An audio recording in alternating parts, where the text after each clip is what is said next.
Vinny Tortorich here. Hey man, if you're a fan of Izzy, you might be a fan of me too. I'm the guy that gets people to lose a lot of weight. I have something free for you guys. This is no clickbait. Just go to vinnytortorich.com and there's a big banner. It's a free PDF, how to lose weight. It's an intro guide to NSNG at vinnytortorich.com. Go check it out exclusively for anyone who listens to Izzy Presley. Thank you. RockstarLeatherworks.com is your home for badass rock and roll gear. Featuring 100% handmade leather bands, watches, cuffs, bracelets, and more, Rockstar Leatherworks has something for everybody. Whether you are going to the show or you are in it, you can find something to fit your needs. Choose from a variety of designs or create your own masterpiece. Their bands and watches are second to none. They also ship internationally. Who needs a stage to be a rock star? Check out RockstarLeatherworks.com. Hey ladies, Sass Pants Designs will take that rock shirt that everyone has and make it your own in a flattering, sassy, and simple way. There are one-of-a-kind tank tops, lace-up tees, and tube top dresses already in stock. Check out the online store at sasspantsdesigns.com and like Sass Pants Designs on Facebook for special offers and custom orders. That's sasspantsdesigns.com, sasspantsdesigns.com. Sass Pants will make you the envy of the party. Replay Guitar Exchange is your premier independent guitar store. Being independent is good. With all of the major brands, including new, vintage, and pre-owned, you can find the guitar, bass, amp, or accessory you are dreaming of. From vintage to the newest models, Replay Guitar Exchange can help you find that perfect piece. They have industry veteran expert staff, all players like you down to the owner. You aren't just getting a great guitar, you're getting the Replay difference. Find them online at replayguitar.com and find your dream guitar today. My liver's all twisted up. But you know what I did? I loaded up with alcohol, more specifically vodka, whiskey, beer, tequila, more beer, more vodka, more whiskey, and more beer. He's gonna play without an ace in his deck.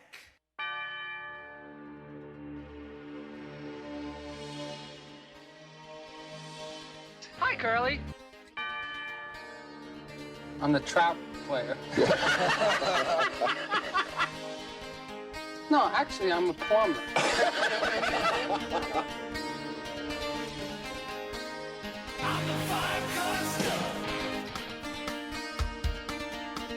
I was even right about me.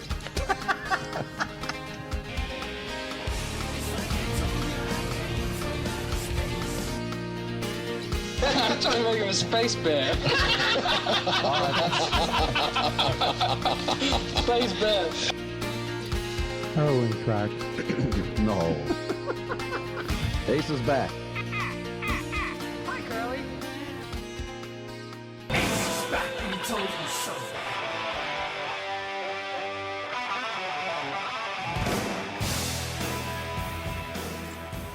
All right. Hello, Hollywood. Hello, world. And hello, my loyal minions. It is good to see you. And it's always good to be seen. Izzy Presley here on another podcast. And yeah, keep your audio off. Audio replays off. Ryan. Got a great show tonight. We have the Ace Frehley Drunken Summit. I got his band here with us, minus Matt Starr. Eddie Trunk will be joining us shortly. Mark Parrish, former NHLer, will be joining us in a little while as well. Maybe an Alex Kane appearance. We'll see. He's got a gun cleaning class, so we'll just hopefully Alex will have time to come in. Make sure you guys do hit up all the social media at Real Izzy Presley all the way across the board. Twitter, Instagram, and Facebook, and of course, show page is another effing podcast. You want to That's very vegan of him. There's a song about that I played every night for 6 years. We'll bring you guys in 1 second here. If you guys want to donate to the show, it's very, very easy.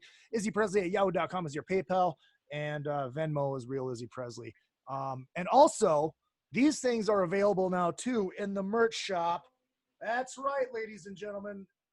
The Izzy Presley leggings are here. That's right. I put them on. They fit, and they go very well with the strap. So let's get to the Michael Brandvold Marketing Zoom line. If you want to, if you have a band, you need some marketing done, you need some publicity, hit up Michael Brandvold. The Michael Brandvold Marketing works with a lot of great bands.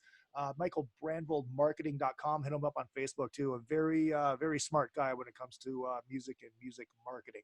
michaelbrandvold.com. michaelbrandvoldmarketing.com. The Zoom line. We got Ace's band with us right now. Phil Shouse, Jeremy Asbrock, and Ryan Cook are back this week. Like I said, Eddie Trunk will be joining us soon, and Mark Parrish later on. He had a little meeting he had to go to, so he'll be here later. And like I said, Mr. Alex Kane. Well, I think before we get into the whole Ace stuff, let's talk about your leggings. Let's talk about my leggings. Yeah. They are badass. You might be out of touch with your market. I've actually sold a couple pairs. Album. I've actually sold a couple pairs, more than just the one that I bought. So, but you guys, it was announced you guys were supposed to have some gigs in the beginning of August. I'm assuming those are not happening. Is that the truth? I don't know. They just got announced like last week. I'm not sure. And they were promoted as a social distance gig. So I don't know. It's like all the others. I don't know. If it's, I'll be there if it happens. Right. I don't know. I was pretty surprised. Yeah, I think everybody was. I mean, because I think Ace is you didn't expect Ace to come on and say, yeah, hey, I'm going to do some fucking gigs now, especially this early. He's normally the first one to jump in to get mingled with people and all that. he's all in. But I don't know. I'll be there, I guess, if it happens. Yeah, we'll see. I guess it's just a wait and see thing. Trunk was talking about it yesterday. He's like, yeah, I heard this not going to happen. So I don't know. Who the fuck knows? We have not been told that. So as of now, they are still tentatively on. All right, cool. Well, I fucking love it, man. That's awesome. We're going to go to the chat room right away. Where is it? Dick Chasen, the very first poster. He goes, I'm first. Let's talk about Black Ace from Phantom of the Park instead of Ack. Oh my God, that's pretty funny. Is it too soon? It wasn't Black Ace. It was Ack Ace. Ack Ace. That's pretty funny. Yeah. Oh yes, I suppose. That's African American Ace to you, buddy. That's right. That's right. I suppose before we get into it, the reason I wanted to do the show this week is because this Friday night, Ack is playing on the Monsters of Rock Cruise live stream. And it's going to be great. Chad Stewart from Faster Pussycat, Sam Bam Colton from Faster Pussycat, Alex fucking Kane, and cat by the name of Gabe Masca. So it's going to be fun. It's going to be really cool. I love it. And may I interject one thing? Please. I'm a marketing person's dream. Ryan Cook is a marketing person's dream ever since I was little. And your whole act and the way it was written out in the writing, everything is perfect marketing, and I love it. I love the way you guys did it. Thank you. Amazing. Like I said, I'm a marketing guy's dream. I cry like on a really good Bud Light commercial, seriously. And then you go buy Bud Light. Yeah, and but I love I even try to take the act and make it my page on my Facebook page, but for some reason the sizing it didn't work. But by the way, well done, and I love the way you guys have done that, and I can't wait to see it. Thank you. Yeah, it's great, man. We got a cool set up. It's different from your actual set, which is kind of the fun of it, Well, that's not hard. Ours changes so much. How do you possibly nail down songs? Mean you guys aren't adding Hide Your Heart anytime soon? Because we do it. Yeah. We fucking do it. So yeah, it's 6 p.m. California time on Friday night on the Monsters Rock Cruise page. It is free, and feel free to tip us. That's how we're getting paid. And you can see behind me, there's a yellow Epiphone Les Paul behind me. That will be auctioned off at the end of the show, stage played by me, of course, the least famous person in the band. And we'll all sign it, and we're going to auction that off at the end of the show, and it should be great. It kind of looks like the old Marauders. The Marauders. Yeah. It looks. I thought that too. It looks exactly like him. And there's a really great classic Kiss picture from 74, 75, and Paul's holding one backstage, and there's a whole stack of Marauders behind him, and on every box it says Breakable. They were the breaking ones. Yeah. Yeah. So Izzy, if you just write yellow and Breakable on that, you're gonna go. But there's a whole. He's holding like this, the whole stack behind him, it looks like they're getting ready to walk on stage at 75. It says breakable. Everything on the whole stack. It's awesome. That's killer. That is the guitar. That's the guitar. Well, I'd say his didn't have a Ace Frehley sticker on it, though. Of course. Well, probably not. I haven't seen him, so I not. Actually, if there was an Ace Frehley sticker, Paul put it over Ace's mouth.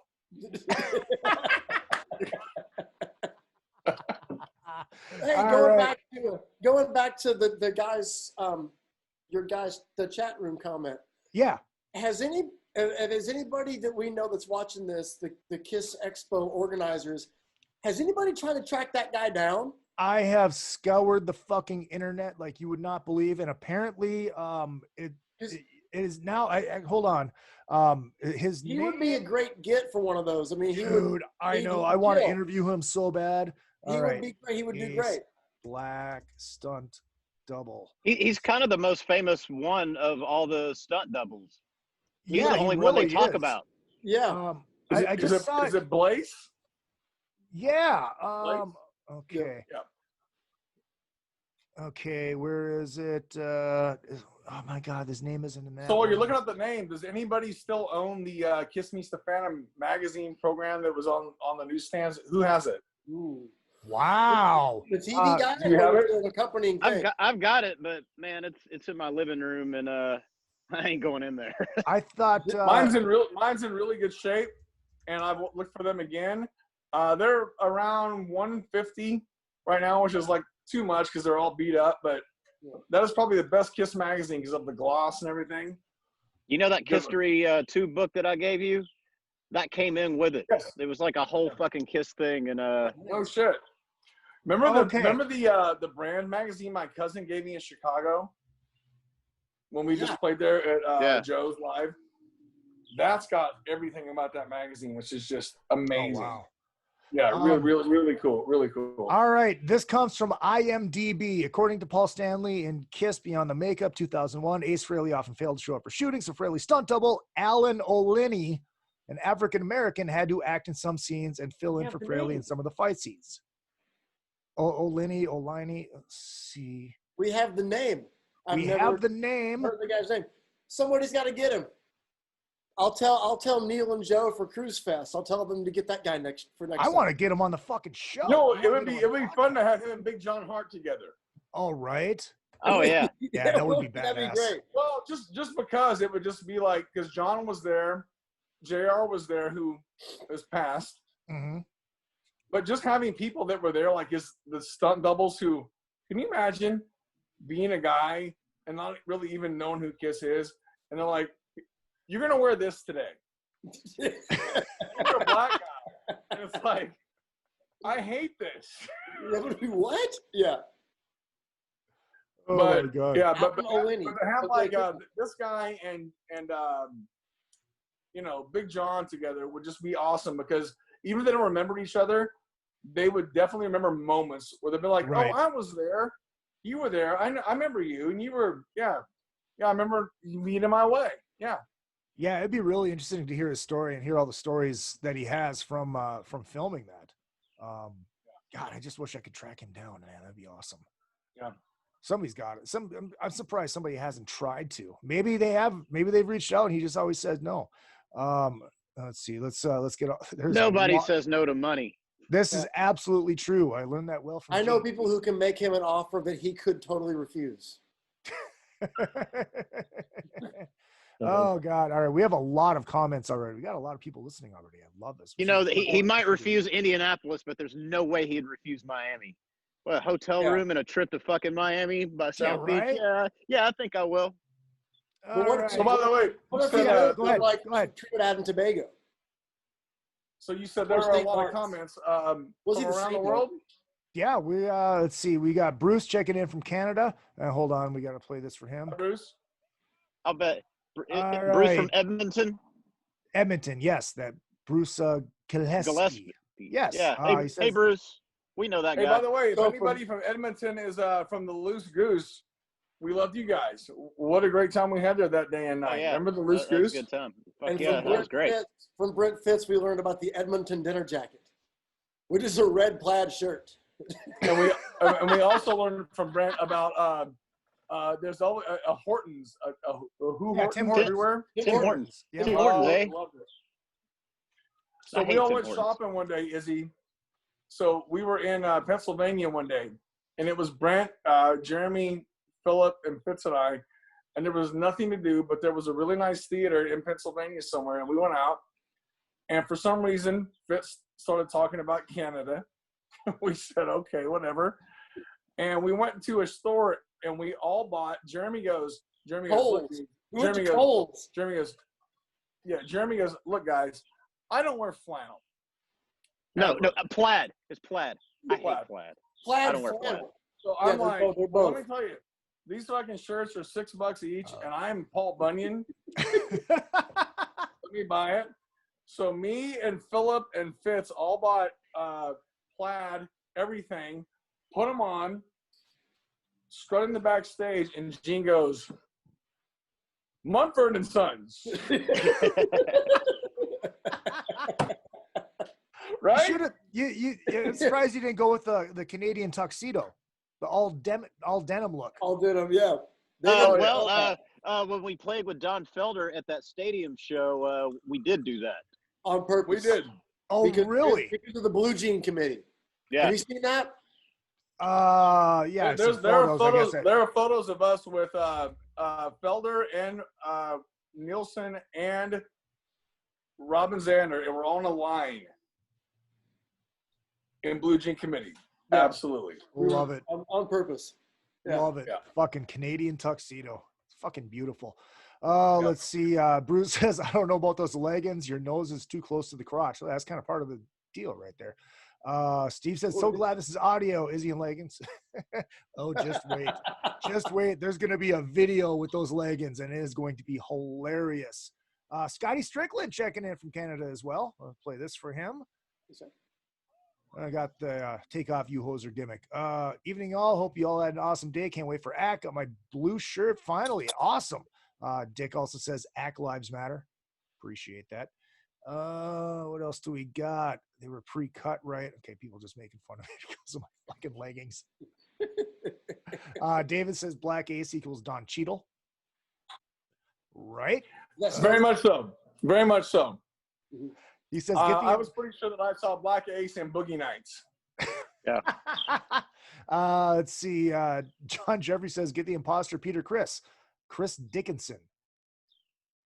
I don't know if that's real or not. But was that the voice? It might have been. Because the guy that ordinary human beings. The guy that did Peter's voice was one of the Hanna-Barbera's leading voice actors. Yeah, he's in G.I. Joe. He's was he Shaggy? No, that's Casey Kasem. Casey Shaggy, but he was on Scooby-Doo. He was like one of the leading actors. Yeah. Oh, yeah. You watch any of those old school cartoons, you fucking hear that voice all over the place, you know? Right. I guess Peter Chris was on every cartoon. Yes, he was. That's how important Peter Chris was. I guess let's talk about let's talk about your guys' story with Ace, and I know you guys have talked about this a lot on the show as well, but just kind of talk about how it happened. How first of all, you're all guitar players, and when did Ace come into your life as a guitar player? And then it was a Gene thing. I know exactly what happened. It was a Gene thing. And what happened was we were already on tour with Gene, having a great time. And here's what happened. There was a show that we did, the one we were just talking about, the Blue Jean Army with Don Felder and Cheap Trick and everyone. And it was a baseball stadium in Minneapolis, which was amazing. It was it was an evening called The Children Mattered. Yep. And it was a wonderful, awesome evening at a brand new stadium, and like literally I got photos of like Jeremy like at the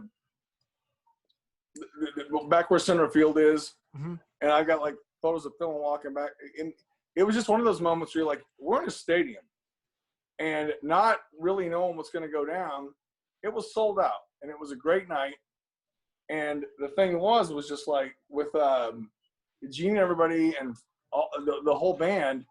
I mean, you guys interject here anywhere. Do you guys remember the whole day when Ace started the whole day? Yeah, I remember everything. And we met Ace on stage. Ace didn't come to check or anything. In fact, every time we met Ace was on stage. Even when we were like backing him as his fucking band, we met him on stage at soundcheck in front of about 150 people. Yeah. Wow. Yeah, and here's a cool thing that was the first time that night that Gene and Ace would have played together in 13 years since all the Kiss drama. Right? So it was a big deal. So we did Shock Me, Rock and Roll All Night, Deuce, and you guys, what else? We did Parasite. That's what we opened we're playing with. the whole thing. With Parasite. We walk off stage together, and Gene and Ace are like hugging, and there are photos of the three of us behind him and Brent, and we're all like full arm, like just can't believe this.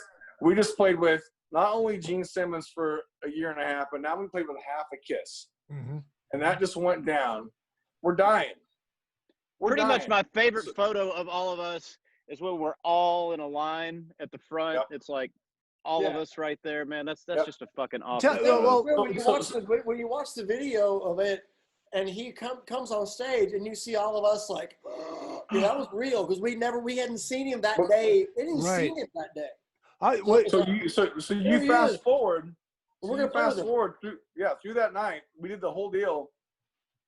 And then all of a sudden, we're going to Australia with Gene, which he said would never happen. He told me it would never happen. It did happen. And I love him.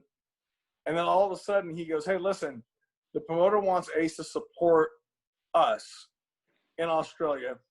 Ace wondered if you guys would play with him. So I got copied on the whole email. And I go, I would love this. And Gene showed me the email. He said, it's up to Ryan. Ask Ryan. So then privately, I asked Gene, I go, hey, is this a real thing? Or are you just saying this? He goes, what do you want to do? And I was like, I talked to Phil and Jerry. I'm like, we're doing this. Yeah, it's Zach Morris. That's how the whole thing went down. And we joined him. Man, Philip or Jeremy will tell you about our travel that day to get with him. Oh, man. Okay, here's what. So we had a Gene gig on August 25th, which is Gene's birthday. We had that in Canada. In Quebec, Eastern Canada, right? Mm-hmm. So the next day, my birthday, we fly from Quebec City to Toronto to Vancouver to Sydney to Adelaide, skipping a day. And we land in Adelaide, and the show is that night in Adelaide. Oh, so wow. we traveled 35 hours. And we got there at like 3 o'clock, so it was really enough time to go to the hotel. We didn't have any time to do shit. Drop our shit and go straight to the venue. Yeah. And then so we get to the even Gene is like pretty fucking ragged out too. Yeah, Ace was already there. By the way, one thing we didn't know, and neither did Ace, this was a fan-attended sound check. We never played with him, and we were just like, yeah, it was a VIP sound check. So people were there. So like 150 people. So we're like meeting him and like trying to go to the set, and there's folks watching. Everybody's filming, and we're trying to like actually get work done and not like entertain people. It's like, no, we've never met this dude before. We're trying to work out a set, at least like, starts and stops the songs. Right. Yeah, because obviously you guys, everybody knows the songs, but you have to do them like he likes it and the stops and starts and all that. Sure. So I got a question for you guys because I can't remember. I know we did Talk to Me at Soundcheck. Did we do it that night? Hard Times. But I know, but we did Talk to Me at Soundcheck. But did we actually do it that night? And it was like after that? That was the one. Yeah, that was the one time. We played that. I know we sound checked with it. I just couldn't remember if we did it at the gig. No, not the gig. We did at the gig one night. We did? And then it was gone. Yeah. It was cut after that. Wow. We did it one night. I couldn't remember. Man, I had no idea. Yeah. Wow. I could totally be wrong. Because I remember it happening means absolutely nothing. hey, as you get on Setlist FM and look up that show and see if we did Talk to Me. All right, hold on. Here is a really interesting thing about that show, because it's very true, and Ace will tell you, and so will Jeremy, and so will Phil, is Talk to Me and Two Sides. Man, we totally fine-tooth combed everything before we got there, not knowing what we were going to do. And there were some songs to where we literally, it was never contentious or hard. It was just like, really? I don't know. Are you sure? But there was like, talk to me or two sides. And he was like, we played it here in E. And we're like, no, I'm pretty certain the record's in A. He's like, nope, it's in. So we would do whatever he wanted. And the thing was, it was just like this thing. You're tired. You're dead. And in our minds, we're like, man, when I was 11, that song was in fucking A. But the thing was, Ace, no, right? You guys, is that right, you guys? Yeah. Well, it was two sides, which is in open G. Yeah. And he was showing it to us in A. We're like, A. I don't think it goes like that. So we actually, and since the record is a half step down and he's playing it in A, that means he's actually playing it a half step higher than the record, which is harder for a singer. Was it oh no, that would have been 2017. It would have been 2018? 18. August 28th? I think August 28th, Adelaide in 2018. 18. Hi, Kitty. Hi, Kitty. I know. Wow, did not match any results. Right. Huh, weird. The show actually never happened. Yeah, show never happened. This has all been a dream. This has all been a Gene Simmons produced dream. It's all an illusion. Well, since we're in Australia, let me tell you about the coolest part of the Australian trip, or at least the last show in Brisbane was another sound check for Vault winners, and Ace and Gene came out during sound check, and we just jammed for like a fucking hour and a half. And man, we played Kiss classics, we played Stones, Who, Zeppelin. Yeah. Well, that's on YouTube. Yeah. Listen, you know what's not on YouTube? We started with Hard Luck. We started with Hard Luck. Oh yeah, that's Gene right. came out, and it's never, you know what? And it's not anywhere to be recorded ever. And Gene came out and started doing the don't, and we were just dying. Then we did the Who. We did Making Love, and Ace played the lead. Oh wow! Yeah. Like, that was great. The funny thing was just to see both those guys sit on the drum riser and kick back with the legs crossed.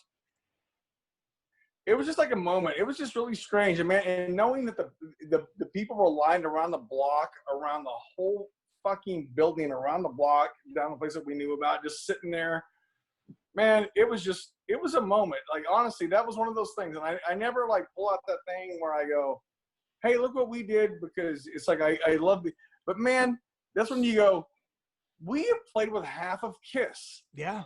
These four guys have played with half a Kiss. And I'm so proud of that, man. And it's just like, it's a moment where you go, I know that guy in that band and this guy in that band, but it's like, we did that together, and it's like, man, Izzy, you're such a Kiss fan like we are. Yeah. It's like when you were 11 and put on a Kiss tattoo, it's like, did you ever think that would happen? No, absolutely not. I never thought in my lifetime I would ever even get to meet Ace. Thank you guys for making that happen. I really appreciate that. It's like, but you would have told 9-year-old me that I would have been in an elevator with Gene Simmons in the mid-90s.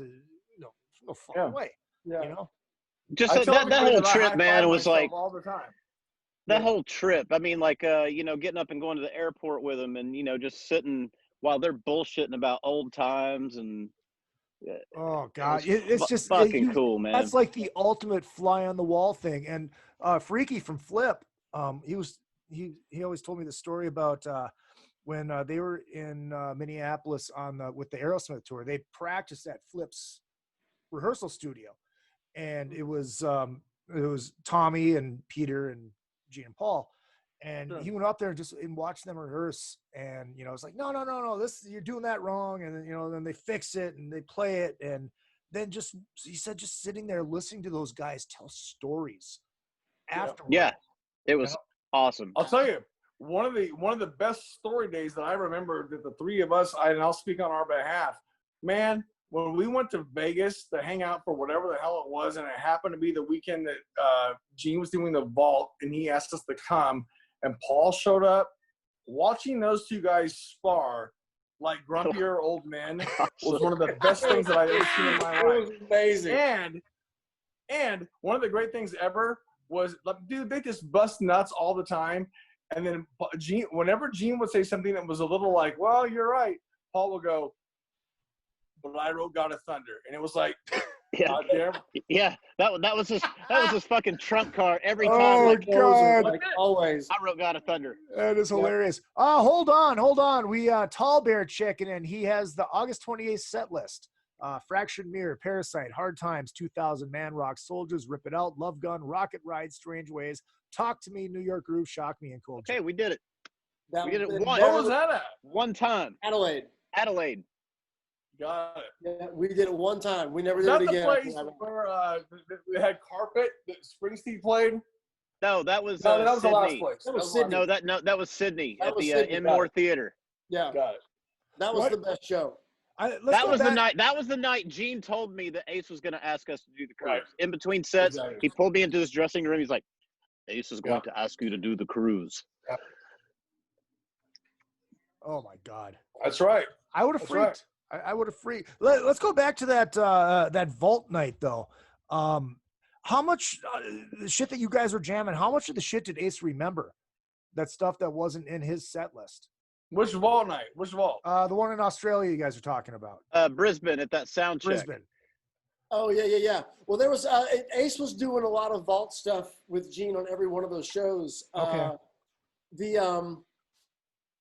The sound check thing was pretty much just like we were like directed at Gene and Ace. What do you two guys know? Because we're probably going to know it. So we just kind of like went from there, and we did. I can't think of it like songs, but Zeppelin, Who, Stones. And we didn't even do just pieces. It wasn't even like whole songs all the time. Okay. It was just jamming. Yeah, just jamming around. Like, totally. You know that. Yeah, we know part of that. You know, you guys, okay, both of you guys, tell me real quickly, and you'll remember there was something when we were that last Adelaide show, and we were all sitting, and we did Hard Luck, Won't Get Fooled Again.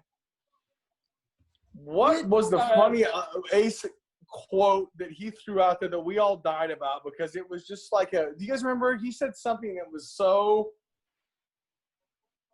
Oh, and you'll remember. I remember. We hang up. I remember. What is it? Okay, so he's talking about seeing Zeppelin. Right. He saw Zeppelin.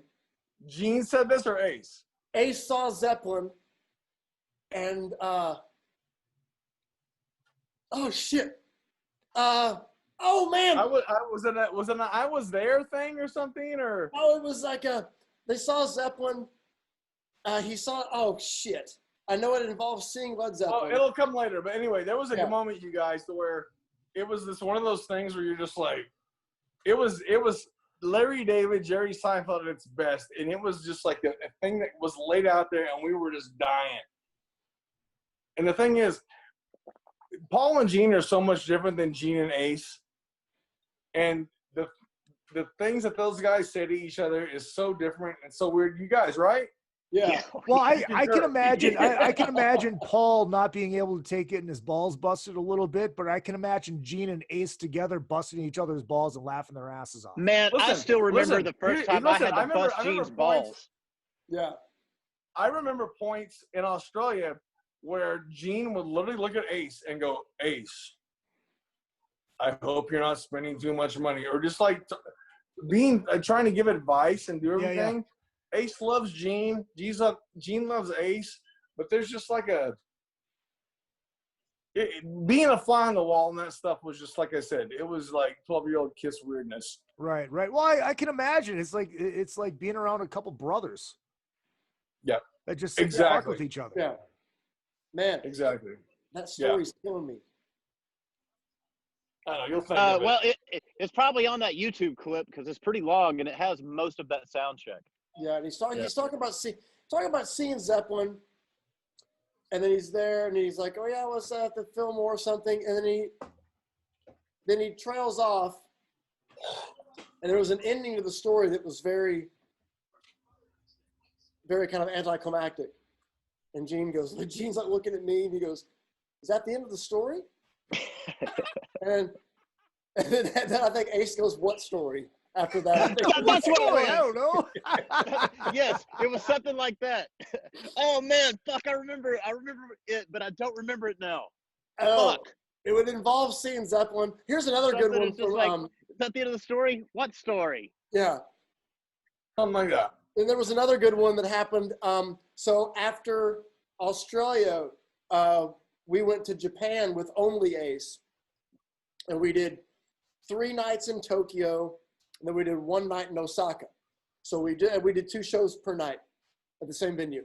So we get done with the Tokyo shows last night, still have 1 more town to go, Osaka. So we get to the hotel, everybody's saying goodbye, kind of like, whatever, and Ace goes, I guess I'll see you guys on the cruise. And Christopher goes, no, we got Osaka tomorrow, Ace. And he goes, we'll figure it out. Oh my God. Oh, here's a good one from the chat room. Dick Jason says, I hope for your sake Vinny doesn't try to get y'all in his band next. Oh well, guess what? That may or may not have gotten that email before. We were unavailable those dates. Let me ask you this. Here's my favorite thing. Listen, Vinny wondered if you're available. We're not available those dates. We didn't give them to you yet. We know. Not available that weekend. We are not available. Let me ask you this. Yeah. So between Australia and the Japan shows, other than sound checks, was there any rehearsals? No, not at that point. No. We did rehearse for the cruise. Okay. Regardless of what all the internet chatter says, we did rehearse for that. We did. But that was after, but there was, by Sydney, by the 3rd show, it was. We pretty locked in. It was locked in tight. Let me tell you something. I thought about this. I thought about this earlier because the one thing that I just wanted to make sure that I said during this whole thing, no matter what happened, was the nights that we did 2 shows a night with Ace. Man, let me tell you something. It was so on fire and so worked so well. And it was just like, I remember like looking over and just like feeling that guy burn. When we played 2 shows a night, when he is, and I always use the Seabiscuit thing and I overuse it and I understand that. I understand it's too much on my part. But man, when that guy did it and was so focused in doing that, I remember the 3 of us looking at each other and laughing because he was so good and just going. Yeah, that second show was always when better. Someone smells shit, they make that face. You're like, yep. I felt like that so much with him on a couple of things because he was so good. It was just like, man, he has it. It's there. Right. It really made a lot of sense. And man, so many we moments just loved doing during the Japan, we were on fire, and there were so many moments like hair raising, like, oh, holy shit! It's like it's 76. It was all kinds of that stuff. He was killer. Yeah. Well, I think one of the things with Ace is because he's not a technical guy, because he is a sloppy player, but sloppy good player. Yeah, sometimes you're gonna get that sloppiness, but sometimes that sloppiness is fucking gold. Just fucking gold. I mean, let's because the show is about Ace. Let's talk about him as a guitar player a little bit. When did as kids, when did you guys realize that Ace was the guy? That's the reason you guys want to do this, because we're all guitar players. Immediately, fucking immediately. I went for that first. Like, I don't know, there was just something about his playing that spoke to me louder than like Paul's vocals or whatever, and that's why I became a guitar player versus a singer. I was already playing guitar a little bit, but none of it made sense. Like this pentatonic scales that didn't sound like Eddie Van Halen to me, and I couldn't figure out anything. But then I heard him, and it was like, oh, that's how you do it. So yeah, immediately, and it was like I learned to play lead guitar because of Ace. Yeah, same. No. The one thing for me was I loved it so much because it was like everything about pentatonic is so boxy, right?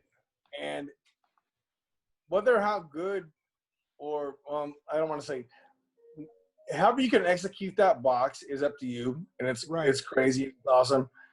The one thing is, like, I'll tell you this, and I never really, as a kid, I always loved Cream. I loved Hit Parader and I loved Circus. I had a really big problem as a child with Rolling Stone, right? Only because I never agreed with them. And that's fine, man. It doesn't mean anything is wrong with them. Right. But one of the things that I saw that they did, they were rating guitar players, and they talked about Ace, and they made fun, and they go, hey, man, pentatonic cells are great, but never in a row. I disliked them ever since, and still do to this day. Yeah. Because you know what? That guy, the bands that they love and put on a pedestal, like Pearl Jam and all that. McCready loves Ace, came to see us, everything. And it was just like, you know what, guys? Sometimes those notes do matter in a row, and I love him because of this. And it's because it's knuckleheads like me that have two left hands that can probably play some of that. Love it. And I just Rolling Stone, as much as I hate him, made Ace so important to me because that guy's a bad motherfucker, and I just loved it. And I tell you what, his solos are many. They're parts of the songs, like so much that if you go see a cover band play them, not a tribute band, of course, but like a cover band, the guy better play the solo right. Exactly. You don't jam a Kiss solo. Right. Well, it's funny because you learn the part because it's that important. I was driving a Sam Bam to rehearsal yesterday, and Sam is 20, just turned 24, and he's not really a Kiss guy. So he's learning all this shit. He's learning about this shit as he's learning it, and he's like, I don't know what the fuck he's trying to do, but it's just magic. He's like, I don't know where the fuck this is going, but it's so right. Yeah. You know? Everything was so, I love his like Got to Choose is one of my favorite. Oh man, Got to Choose is fucking awesome. Actually, I've been teaching a lot of solos off of Dress to Kill to students lately, and man, Ace is on fire on Dress to Kill. Dress to Kill and Rock and Roll Over. And by the way, so get this. Jeremy was here the other night. He came to pick up something, and we ended up watching Kiss videos. Of course. And we both agreed that there was something so much about Kiss, and everybody hated, like your Rolling Stone especially. We'll just use them. And I watched all these videos, like on Kissology and stuff. Mm-hmm. Those guys at their worst, I have every Rolling Stone, Brian, Keith, Mick, everybody. I have everything. You know what? There were so many nights when Kiss actually played better than those fucking guys, but got their fucking face just put in the dirt. It's like, I don't get it, man. Kiss was always bad. a really good fucking band, man. Right. Yeah. Right. Well, this was always my thing. Everybody's like, "Oh, they're just a fucking show." I'm like, you put on a show and it doesn't have a soundtrack. That's not true. Fuck you. That show would not have been successful without that fucking soundtrack. And without their playing is not as bad as people like to beat them up for. I agree. Their tunes aren't as bad. They're not more cheesy. I mean, come on, man. Let's face it. Some Zeppelin lyrics are every bit as sexually bad as fucking Room Service or Love Gun. Yeah. It's true. So, you know, I don't know. I sort of feel like it's a bandwagon mob mentality type thing. They're not as bad as people like to beat them up for. I mean, more kids play guitar because of Ace. I mean, talking about kids like our age, right? Yeah. Absolutely. And a little bit older than us even. Absolutely. Play guitar for Ace than more than Page. Oh, yeah. You know? Absolutely. Because Ace shot rockets out of his guitar. Right.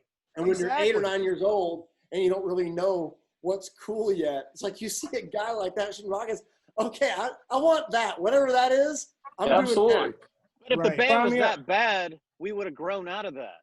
Right. You know, well, he just shot rockets out of it. But man, we listen to the music too. I've listened to Kiss more than I've watched them. I mean, because all of that stuff wasn't really accessible when we were younger. You know. Yeah, you couldn't see him. You didn't know you had to go see stuff. I mean, I've been listening to Kiss longer than I had a VCR. So. Oh yeah, Yeah, dude. That makes sense. Fuck. Yeah. You just Yeah. can stare at pictures. Oh, it's funny, and all you Yeah. kids out there going, "Well, I started playing because of Tommy Thayer." No, you didn't. You still started playing because of Ace Frehley. And you just don't know it indirectly. Exactly. Do you guys have a Yeah. favorite? You guys have a favorite Ace solo? I have a few. Mine might be Got to Choose. Oh, it's so good. It's Yeah. so, that might be mine. That's in my top 5. Ladies' Room is a great one. Calling Dr. Love, you know, yeah. it wasn't one of my favorites, but after we did that with Gene for a while, man, I really, really, really grew to love that solo. Yeah. Fucking Deuce. Oh, And fuck, Deuces. yeah. Dude, Yeah. Firehouse. Man. Firehouse. Firehouse is fantastic. Firehouse, yeah. Yeah. Yeah. Yeah. Because he solos over. They make him solo over the weirdest part of the song. Right. It really doesn't make a lot of musical sense, but his line. And by the way, if you watch something, like Extreme Close Up or something like that, it's like they really, before things got weird, and things have always been weird with those guys. I understand. And by the way, never been in the band, and I don't understand anything, but as a fan, they give him so much credit as being like a fucking guy that was like a force. And I love that they recognize him as a force. It was just like, it wasn't about 2 colored sneakers or anything. It was about being a guy that just dug in and got there. And I love so much that there's footage of them recognize him for that. You know, I mean, Yeah. Well, I think I'm sure there's a lot of it too. It's like you can tell when somebody plugs in, you know, and when they start playing, it's like, yeah, you can. Speaking of plugging in and 2 different colored sneakers, he did elaborate on that with us. And the way they portray that whole story, he's like, it didn't happen like that. He's like, I didn't plug in and start playing. He says he was just sitting on the sofa, kind of noodling on his guitar, not plugged in. And then Gene said, hey, would you fucking stop playing or whatever? He's like, but the way everybody reads it, like he went in and plugged in an amp. Just say, like, fuck it you. didn't happen like that. I love it. Oh, but it does make for a hell of a story, though. Which is why it got added. Yeah. Right. Of course. First half of the show brought to you by Beater Amplification. You can see this beautiful beater head behind me. Fucking balls out, unbelievable fucking amps, 3 channels, 100 watts of testicular fortitude, and they are getting they're into rack mountable units now, and they have a bunch of them that are available. And they all have their own specific tones. They've got a couple Randy Rhoads tones, they got a couple Van Halen tones, they got a fucking Guns N' Roses tone, and just a lot of cool shit. Check them out. Where's the Ace Frehley tone? Ah, fuck. I am the Ace Frehley tone. That's the one you're getting. That's my it was going to be called the TCB1, but I now think we're going to call it the Ginger King. That's good. The Ginger King. That is I good. like TCB1 better. Really? Oh yeah. Oh, TCB1's great. I think. Okay. Totally All right. We can go back to that. All right. No, it's good to have some other input. But what do I know? What do I know? I don't know. You guys are only fucking musicians. That's who I'm trying to sell fucking amps to. So the TCB1 will be available soon. I might actually have mine this summer. That's not going to work. How many watts is it? 100? TCB 100 100. TCB 100. I got a whiz. I like that. But it's also great thing about these heads too is they're set up so you pull 2 tubes and you can run it as a 50.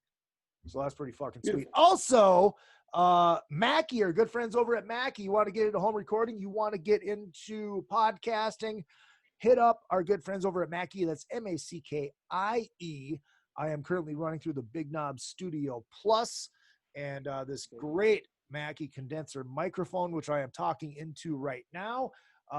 Very, very affordable studio bundles. Check them out. Mackie.com. MACKIE. Back to the solos, because we could talk about Ace fucking solos all night. I always loved Love Gun too. It's just such a. Again, I mean, it's an an exercise. It is. That's what Rolling Stone exercise in the pentatonic scale. Right. Yeah. Right. Yeah. I mean, fuck. I'll tell you which other one he does. He does that on another one. Plays the pattern. It's on Ozone. Okay. Oh, yeah. Really? But the music Right. behind that is super cool. It's like that crazy harmonized guitar thing he plays over that. Right. Eddie's here. Right. Eddie Ladies Trunk. and gentlemen, Eddie Trunk has joined us. He's fucking with his phone, but he is here, ladies and gentlemen. Welcome back from the Jersey Shore. You know, hanging out with Snooki down there. Did you listen to fucking 10 Years the whole way back? I did my first Wave Runner ride today. That's what I did. But if you're in the Jersey Shore, how strong is your cologne right now? I got the crispy, burned face and ratty hair to show for the Wave Runner. But, Oh, it's all gonna good. look How are great you in the video. boys? Yeah, we're good. Very good. We're good. Couldn't say no to Izzy. I hauled ass No, I on the appreciate that, Ed. Parkway, and here I am. So may I say something on behalf of the Talisman? Please. Yes. Ed, I love it. So always we love talking to you, hanging out and everything. I remember when we saw you like on the last cruise, and it was just like you were like super like stealth guy, and we were like, Eddie shrunk. He looked great. It was like you were like exercise guy, diet guy, the whole thing. We were like, Eddie's shrunk. I put on, since the pandemic, I put on about 30 back though, Ryan. Nah, come on. Easily. Whatever. But man, so the first time we met you was on that Labruski cruise, right? No, Leopard. Def Leopard cruise. Leopard, that's right. Yeah. That's right. Yeah, the cruise that when we got back from it, I was on the cover of the homepage of TMZ's website. Said something like Right. radio host announces cruise from hell or something, and it was just crazy. I'll never forget that. Yeah. I didn't think that cruise was as bad as it was billed as. I had a fucking but blast. I did too. I mean, obviously, it wasn't the way anybody wanted it to go, but I thought it was salvageable, and I thought I think Leopard's status has grown greatly since that cruise, actually, and I think they could easily do a full ship, but they'll never do another cruise. I've talked to them about it. Yeah. Oh, I know. Dude. Ed, we were just talking Ace solos. You have a favorite Ace solo? Oh my As God. a non-musician, this is interesting. As a non-musician, There's so many. It's not even funny. Strange Ways comes to mind immediately. I'll give you another sleeper is Save Your Love. I love the song yeah. Save Your Love. It's long too. Yeah. It's cool. And I love obviously the classic Shock Me, Rocket Ride, all that, but anything from the 78 record. And I'll tell you what I really love. I love this more recently. I love the solo on the cover of Fire and Water. And that's long. Oh, that's fucking great. Really long. Yeah. But that's cool. I love that. Tall Bear checking in the chat room actually had a great one that I forgot about. Oh, and Making Love. Oh, yeah. Making Love. 100,000 Years. That is one of the greatest Ace solos that he ever fucking recorded. And when so Phil and I had a Kiss tribute band we did for charity every year, and when I had to learn that solo, it's not as easy as all the haters would make Ace's playing out to be. And man, it's so fucking creative. The bit when he goes do dun dun dun dun dun dun dun dun, it's fucking awesome. That is definitely one of his best solos. Yeah, that's really out there. The whole song is kind of progressive for that, but man, the solo. And man, to think so he probably came up with that solo in 73 and he was born in 51. So man, he was like 22 maybe when he came up with that, man. Right. And that's good fucking shit for a 22-year-old to be coming up with. Right, and it's one of those things because he was one of those guys that came up without a guitar teacher. I mean, he just learned. He listened and he learned, and I think that's one of the thing that's so great about his playing is that there's not a technique. It's just he's got this brick for a right hand, and he just fucking goes. So I think, man. Well, right. I mean, but like most good guitar players and even good songwriters for that matter aren't like learned. I mean, Eddie Van Halen wasn't a lesson Right, guy, right. and Lennon and McCartney didn't take songwriting lessons. It's just, Right. you know, when you don't learn these rules and you don't have any rules that you impose on yourself, it allows you to come up with, you know, stuff that's out of the box and really cool. Right, right. He'll be the first to tell you that he doesn't know how all this happened. I mean, he said it more than one time. He was just on my radio show for his birthday a few weeks back and came up again. He's like, I don't know, I just do what I do, Carly. So he's just, you know, he'll be the first to tell you that just the thing I've always said as a fan is that to me, his solos were songs within the song. That's what I was looking at them. Right. They said their own Absolutely. thing. They were their own song in the song. Yeah, absolutely. Let's. Before we go to break, I do want to get into his like Ace's songwriting in the '70s. I mean, obviously, Parasite and Strange Ways and his '78 solo record. Old Gin was his. Oh, fucking Cold Gin. Totally. Right. What did you guys think? Oh, fuck. Oh, Getaway. I forgot about Getaway. Yeah. Dude, that's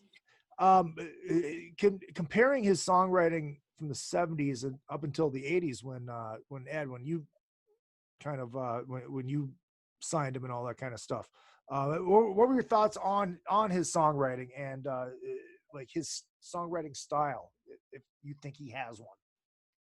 Me? You mean when all you of us? mean Yeah. Well, you mean in starting Kiss. in Let's Kiss start or in when Kiss. Yeah, I started with him? Starting Kiss. Well, I mean, his to me, his songs were always really identifiable, and it was, you know, but there was some, you know, some stuff that almost like was his personality too, like, you know, that Strange Ways solo was like from another planet, and he's from another planet apparently. Right. So, you know, but as far as the songs themselves, I mean, to me, the thing about Kiss is they were all, the way they worked as a 4-part machine. Right. When they were the original incarnation before any changes, you know, 74 to 79, basically. That was the beauty of that band, among many things, was the fact that they all pulled equal weight. And regardless of who the songwriters were, to me, everything still sounded like a Kiss song. So, you know, Gene had his things that were obviously Gene. Right. And Paul had a certain thing about him. But Ace was just like, you know, to me, like a pure rock and roll. To me, I always looked at Ace also, and maybe from the vocal standpoint, and maybe being a little bit of like the Keith Richards of Kiss, you know? Mm-hmm. When Keith sings a song or a Keith song, it's very identifiable. Ace, you know, Keith isn't the greatest singer. He'll be the first to tell you, but his songs and his voice have a real appeal. Right. Yeah, so, I loved Ace's voice. He's not like a singer, but he's got charisma. He has charisma in his voice. So something very charismatic, and I loved his voice probably the most. I think his voice has gotten better, by the way. Yeah. So Ed, I'm curious. So being a record executive over the years, and you have your show and everything, having signed Ace and all that, and it kind of puts you on the spot. But it's like being an A&R guy like you were and signing one of your heroes is like, and you don't have to answer it, but it was like, did you ever sign anybody besides that meant as much to you as Ace? Because I know you love Kiss. No, not well. I mean, I was not in that end of that world for very long. I mean, 3 years maybe total. And in the time that I did that, you know, I was there when King's X came in. I was very proud of, you know, being a part of that on the ground floor. Although it was really ultimately Johnny who said, yeah, we're going to sign them. And then the other two bands I signed, which I personally really loved, both had a little bit of a track record before I signed them, and neither of them went anywhere. It was a band from New Jersey called Prophet, Prophet, and they had done one record on this label, Total Experience, which was an R&B label, even though they were like a melodic rock band. And it went nowhere. They were managed by Noel Monk, actually, though, who managed Van Halen in the heyday. Yeah. So they should have, you know, they were very much like, they had a lot of keys in their music, but it was very good melodic hard rock, amazing guitar player and singer. And then I signed a band called Icon from Arizona that I loved their 2 albums on Capitol, and I hunted them down and did a 3rd record with them for Megaforce. And unfortunately, that didn't go anywhere either. So Ace was the only thing that I really, in the very small sample size, that I had some success with. But, you know, the crazy thing about that story is Johnny Z, who owned the company, and let's make it clear, I mean, Johnny, nothing got signed without Johnny rubber stamping. Right. But I convinced Johnny to sign Ace. And that's why I'm in the signing photo, and I was really his guy, because Johnny, by his own admission, was not a Kiss fan. And when I came in, I was just like, you know, we have to find a way to, at the time, the label was Anthrax, Overkill, Metallica had just left, Testament. It was very heavy. And although I like that stuff, I'm like, we can get somebody maybe to get a little radio airplay and what have you. And the thing people forget about that time, which was 86, when I started having these conversations, was that a lot of people were like, well, why didn't anybody else sign Ace? Because they must have known they could sell records. They were afraid to. You know, Ace was viewed as a tremendous liability at that time. He was not sober. He was in the press for all the wrong reasons. And nobody wanted to take a chance on him. It was a different time. And when I first met him, you know, him and Johnny kind of hit it off. And Johnny thought it was worth the risk. And I was like, I'm telling you, we're going to sell records right out of the box, because outside of that ad for, I think, Laney amps, nobody had even seen what he looked like without makeup. Yeah. So we were going to play off of that a little bit, and that's, you know, and we had a couple meetings, and you know, Eddie Kramer initially sent the demos in at the time, and that's how the whole thing went down. So it was really special for me, and it was really surreal, because here I am at that point in 86, I would have been 22, and 9 years earlier, I was seeing my first concert ever in my life, which was Kiss at Madison Square Garden. And then flash forward 9 years, and I'm having lunch with the lead guitar player and talking about his first solo record outside of that band. So even talking about it now, it's a very surreal thing. Well, and I suppose it was such a different time too, because I mean, shit, you know, even 10 years ago, if you were going to take a guitar player from a band that was the biggest band in the world and fizzled out, you know, and your favorite band in the world, but you know, like even if you would have did it 10 years ago, and it would have just been that amount of time since, you know, the band fizzled, and all of a sudden he's out of the band, and also he's going to resurge, there would have been a lot of question marks and maybe a lot of hesitation. But in the 80s, that might have been a little bit different, right? Yeah, I mean, I played it super cool. I mean, I was not fanboy in front of them. I mean, even though I was inside. Kind of like we do, like all the time. Right. Yeah, well, I guess exactly. I guess what I'm really getting at is, like, in the 80s, it was a little bit different, not having to worry as much about being able to sell records with somebody from a band from the 70s, as opposed to, like, say, you know, even 10 years ago, you know, a band from the late 80s into the 90s worrying about having to be able to sell records. Yeah, well, I mean, he was still thought of as damaged goods. He was, at that time, you know, he was still thought of as a huge risk. He was thought of as damaged goods. He was thought of as, you know, probably couldn't carry a band. But the thing that everybody knew about him is he was extremely loved. He had an extremely passionate fan base. Mm-hmm. And at least around New York, he was playing shows in clubs like this legendary club L'Amour that I grew up going to. Yeah. He could play 2 or 3 nights, and that was a big club, and sell it out. So he was doing business on the road, and there was still a lot of buzz, and that band he had was really good, and people really liked it. Can you clear something up? So like, I know Richie Scarlett was part of his lineup before Todd. So like, how did that happen where Richie wound up not playing with him, and then Todd Howarth came into the band? I tell you what, hold on. Let's sit on that. Let's go to break. We'll come back, and cause I do want to get into that first record, and then move into the non-makeup shit. We got Phil Shouse, Ryan Cook, Jeremy Asbrock, and Eddie Trunk has arrived, and hopefully Mark Parrish will be joining us pretty soon. His meeting should almost be done. So it is another fucking podcast. We are talking Ace Frehley all night. My name is Izzy Presley. Rockwood Saloon Authentic Apparel takes rock and roll fashion to a new level with their tees and tanks for men and women. They also make custom shirts, jackets, vests, pants, hoodies, beanies, and more. The Rockwood Graphics Department can design anything from your logo, t-shirt design, promo posters, band swag, and printed at great prices. From tour shirts and custom stage gear to killer threads for the street to the stage, Rockwood Saloon has it all. Rockwood Saloon, authentic rock and roll apparel for stage and street. World tour tested for quality, comfort, style, and durability. Check them out at www.rockwoodsaloon.com. That's rockwoodsaloon.com.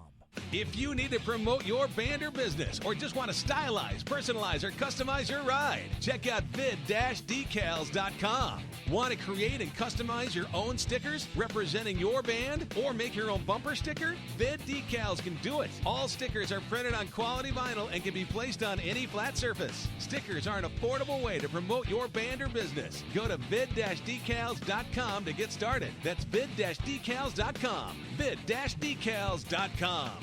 Retro Arcade brings Minnesota and surrounding areas arcade games from the days gone by. All of those great games from pizza joints and arcades are available in cocktail units and custom machines. Dozens of favorites from your youth in one machine to complete your game room or man cave. Retro Arcade also sells and services your favorite pinball machines. Find them at facebook.com/80arcade. That's facebook.com/80arcade. Retro Arcade. Your youth is just one click away. Hey, what's going on? This is Tom Arnold. I like fat women and cocaine. And you're listening to Izzy Presley here on another fucking podcast. And I know Izzy from Cocaine Anonymous meetings. I've actually seen him at the meetings with Ace Von Johnson from, I probably shouldn't say this out loud, but Ace has got a bad coke problem. And his sponsor is Josh Todd from, and again, I shouldn't say this out loud, but Josh is his sponsor for Buck Cherry. He's addicted to upskirt porn. And they're both being sponsored by the Eagles. The whole band, the Eagles. Anyways, another fucking podcast right here with Izzy Presley, and call your sponsor. All right, and we are back, ladies and gentlemen. Second half of the show brought to you by A&P Laser.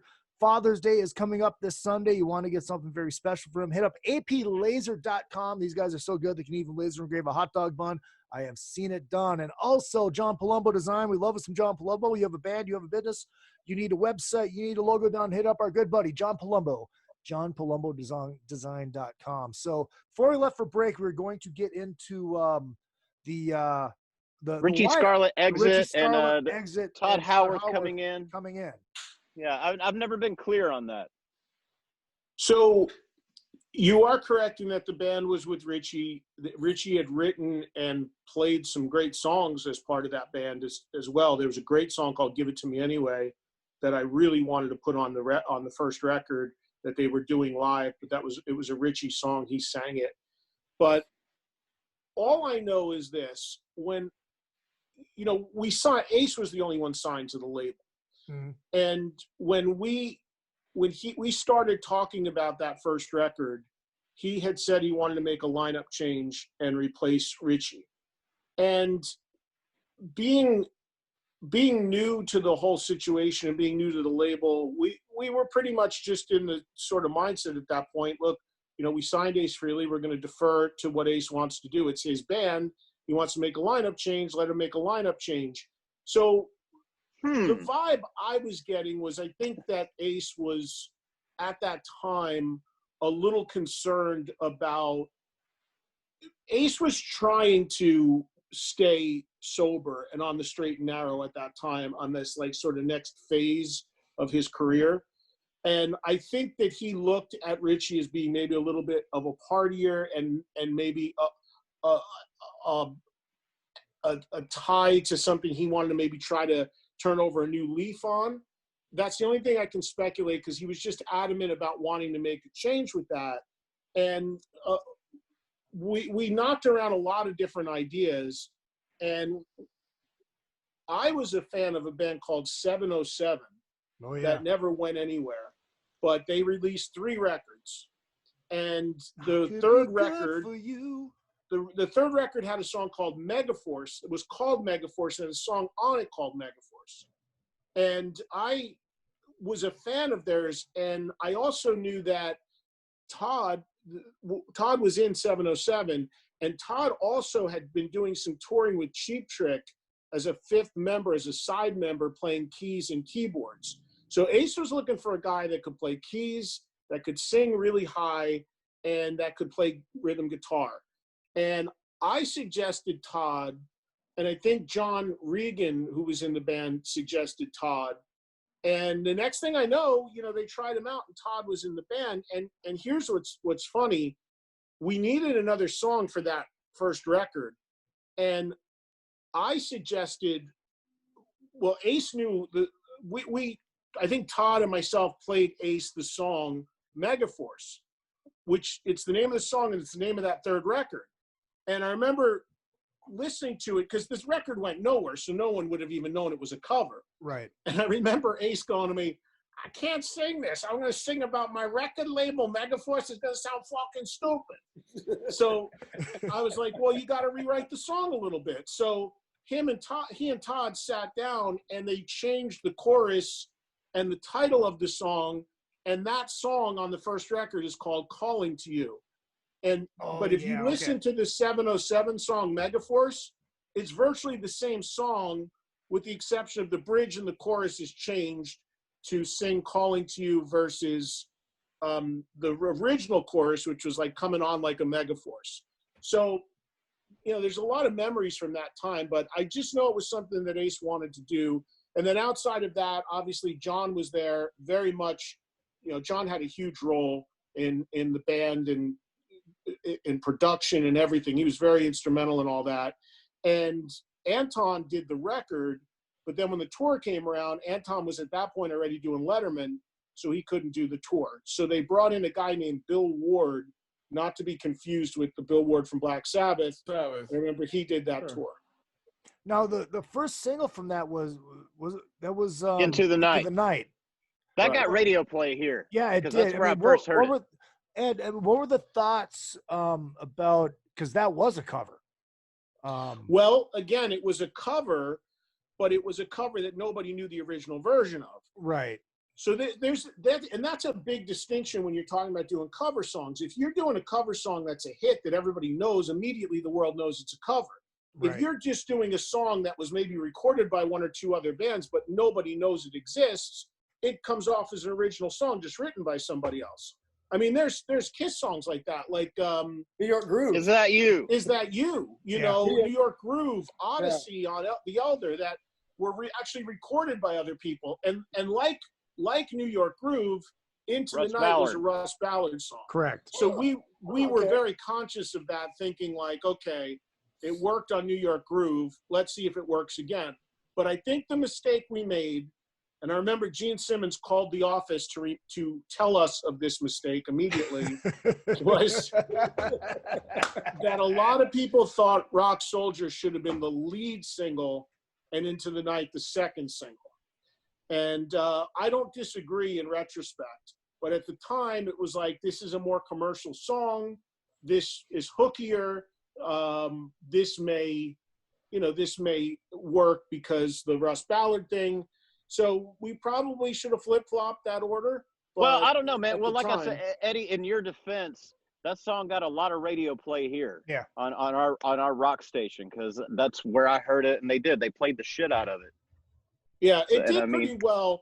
And then the crazy thing about that record is that, it did well. Atlantic Records was our distributor. They were pumped. We were all feeling great.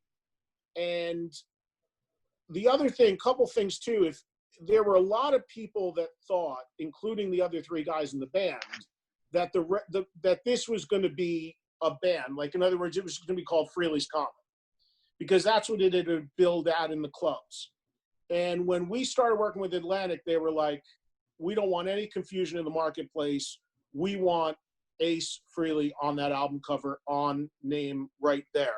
So we kind of did we kind of did a last minute thing where the name of the record became Frehley's Comet. And of course we just put Ace's name right at the top of the jacket because Atlantic wanted that. We just felt from a selling point, at least for the first record, it was, it was something we had to do. And then the record did really well, and we were getting really close to the record going gold. And Atlantic Records Megaforce Records at that point had never had a gold record put out on their own label. At this point, Metallica sold 1 million copies, but they were on Elektra. Master of Puppets was out, whatever. So we never really had a big in-house signed gold record. And I remember the record was sitting at like 440,000 copies. Of course, 500 is gold. And we did this campaign called the Race for Ace. People that are out there may even see, I guess it would be quite a collectible, but we made T-shirts that said Race for Ace. We made bags for the record store that put the record in, said it. And it was this big campaign to get the record to gold. And as soon as we started that campaign and started pushing that out there, something really bad happened. We started getting returns of the album, meaning that while we were trying to push more out, some of the record stores were like, it's slowing down now. We're starting to send, because record stores in those days could send back unsold records for credit. Right. 90 days. Instead of going to 500 at 440, we started going to 400 when we're trying to go to 5, and we just shut the whole campaign down. But the campaign did happen. If anybody wants any of that promotional merchandise, contact John 5, and he's probably got a warehouse with all of it. Exactly. He'll be calling me any minute asking me if I have any extras. Timo checking in from Finland on Twitter saying the drummer's name was Billy Ward, a successful player later on, played on Joan Osborne's One of Us. That's like Johnny Bottom. Well, I think he probably did that to distinguish himself, not to be Bill, the guy from Black Sabbath, because that was a common mistake. But Ace would always use guys live. He was always bummed he couldn't have Anton go out with him because Anton's his guy. Yeah, and Anton was not going to leave Letterman. But when it got to the studio, he was always using Anton. And even when there's that live EP, Live Plus One. Yes. And that was recorded in Cleveland. And I remember even for that show, I believe, if my memory serves, Anton had a night off from Letterman, or it was on the weekend, and Ace flew him in to play that live gig because he knew it was going to be recorded. That's how much Anton meant and still does to Ace. I listened to that today when I was running, and it was so cool just to hear Ace speaking, just Ace talking to the crowd. It was just like so awesome and like right there in the middle of everything. Like, I love that record. I mean, I heard it today, and hear Ace address the crowd was so great. It was such a cool thing. Yeah. And that something moved over there. That studio track on there, you don't know what's going to happen, but it's going to be awesome, or something like that. I'm paraphrasing, but right? That studio track on there, Words Are Not Enough, was originally going to be on the first record. Okay. And that got pulled off. There was a song called, there was Give It To Me Good, which didn't, Give It To Me Anyway, which didn't go on because obviously, Richie wasn't in anymore. Right. And then there was another song, I can't remember what the title is, but it made us crazy because we wanted to put it on really bad. But there was a co-writer on it, and we couldn't track the guy down, and we couldn't find publishing on it. We just said, it's not worth the headache, and left it off. But I forget that song. You guys decided to put on I Like My Dolls instead of Words Are Not Enough? Ace was passionate about that. His daughter sang, who was like 5 at the time, sang the backing vocal. And he was playing that song live on those club shows before, and it went down. He loved that song. Yeah. Really? Huh. Yep. I did not know that. Ace, he's trippy. He's great. Yeah, exactly. You never know what's going to make him interested. Do you think a song like Words Are Not Enough, if it would have been on that first record, do you think it would have taken it over the hump? Hard to say. I mean, Into the Night did well, then the Rock Soldiers, and then the video for it. I mean, because you look at it, I always thought Breakout should have been a single. I love Breakout. Solid fucking record. Oh, that one. You look at the tracks, the Rock Soldiers, Breakout, Into the Night, something moved. We got that was a Todd song. So what's funny? What about Breakout is Todd saying that, but that's a Richie song, right? was actually written by Eric Carr. Yes. But he wrote it with Richie and Yeah. Ace, right? Like that's kind of a Richie song. Yeah, because I Isn't it? think that was originally even considered for Creatures of the Night. Around that time, that's when that was being Really? worked up for Kiss. Wow. Yeah, I don't know how Kiss never recorded it. I mean, it's a killer riff. I don't know why, but yeah, it had a lot of early history. Yeah. Yeah. Well, I could totally hear that on Creatures. Yeah, Totally. I suppose, is that where the demo that was with the drum solo that ended up on Revenge, that's Right. Breakout. Yeah. Yes. So totally. that must have been recorded for the Creatures, and then Yeah. Bruce put the solos on it. Yep. But what was the thoughts about doing the live record right after that instead of doing a full-blown studio record? Well, they wanted, when things were moving and we were selling records, because at that point, even though we started getting returns, I mean, that record still ended up settling in at the time at around 400,000, which, of course, now That's people a lot of would kill records. for. Yeah, right. Yeah. But back then was A lot of considered. records. Yeah, but you guys all know back then that was considered like pretty good, not Not great. Back then you got on MTV and you had a little airplay and a couple radio songs and you should do 1 million records. Right. So it was like it did good, but they were like, okay, let's keep this momentum going. So the EP goes out, and then to me the real mistake was the second record with Second Sighting, because there was a lot wrong at that time. And when I talk about this, sometimes people get mad because if they like the record, that's fine, but it's not a knock on anybody in the band or anything like that. It's just that there was a lot of problems at that time. Ace had deteriorated in terms of sobriety. We were having trouble getting him to even show up to the studio to be a part of the record. He and that's the opportunity. And I'm not saying they did this maliciously in any way, but with Ace sort of like half there, that's the time where Todd gets a chance to really plant his flag. And in a way, he saved the day, because if he didn't do all the work, then maybe that no record comes out at all at that time. The flip side to that, though, was that people want to hear Ace Frehley sing on a record. People want to hear Ace Frehley sing and play all the solos. Right. And that record was just not that. And we were under a crazy time crunch to do that record, because Ace had been offered the opening slot on the Iron Maiden tour that year. And the Atlantic wanted a record out on the back of that tour as quickly as possible. So went in the studio with not any songs, went in the studio with Ace really physically hardly there. And when he was, the stuff, it wasn't stellar. It wasn't his best performances. He was not healthy. And it was Todd's opportunity with Todd and John to really take over, at least getting a record out, which they did. And I mean, it was such a rush job. That album cover, we just needed something. We commissioned that photograph from NASA. It was just a NASA stock photo, and we licensed it from them, and just, here, throw that on. And the other big change you'll notice is that record is credited to Frehley's Comet. It does not say Ace Frehley only on the cover. Oh, yeah. How old were you then, Ed? Well, I would have been like 23, 24.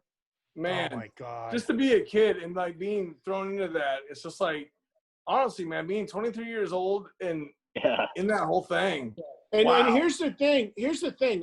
To this day, I'm very, very naive when it comes to drugs or substances, because I've never done them. So sure, I'll have some drinks, as you guys well know, and I'll get drunk a few times or whatever. But I never ever did drugs.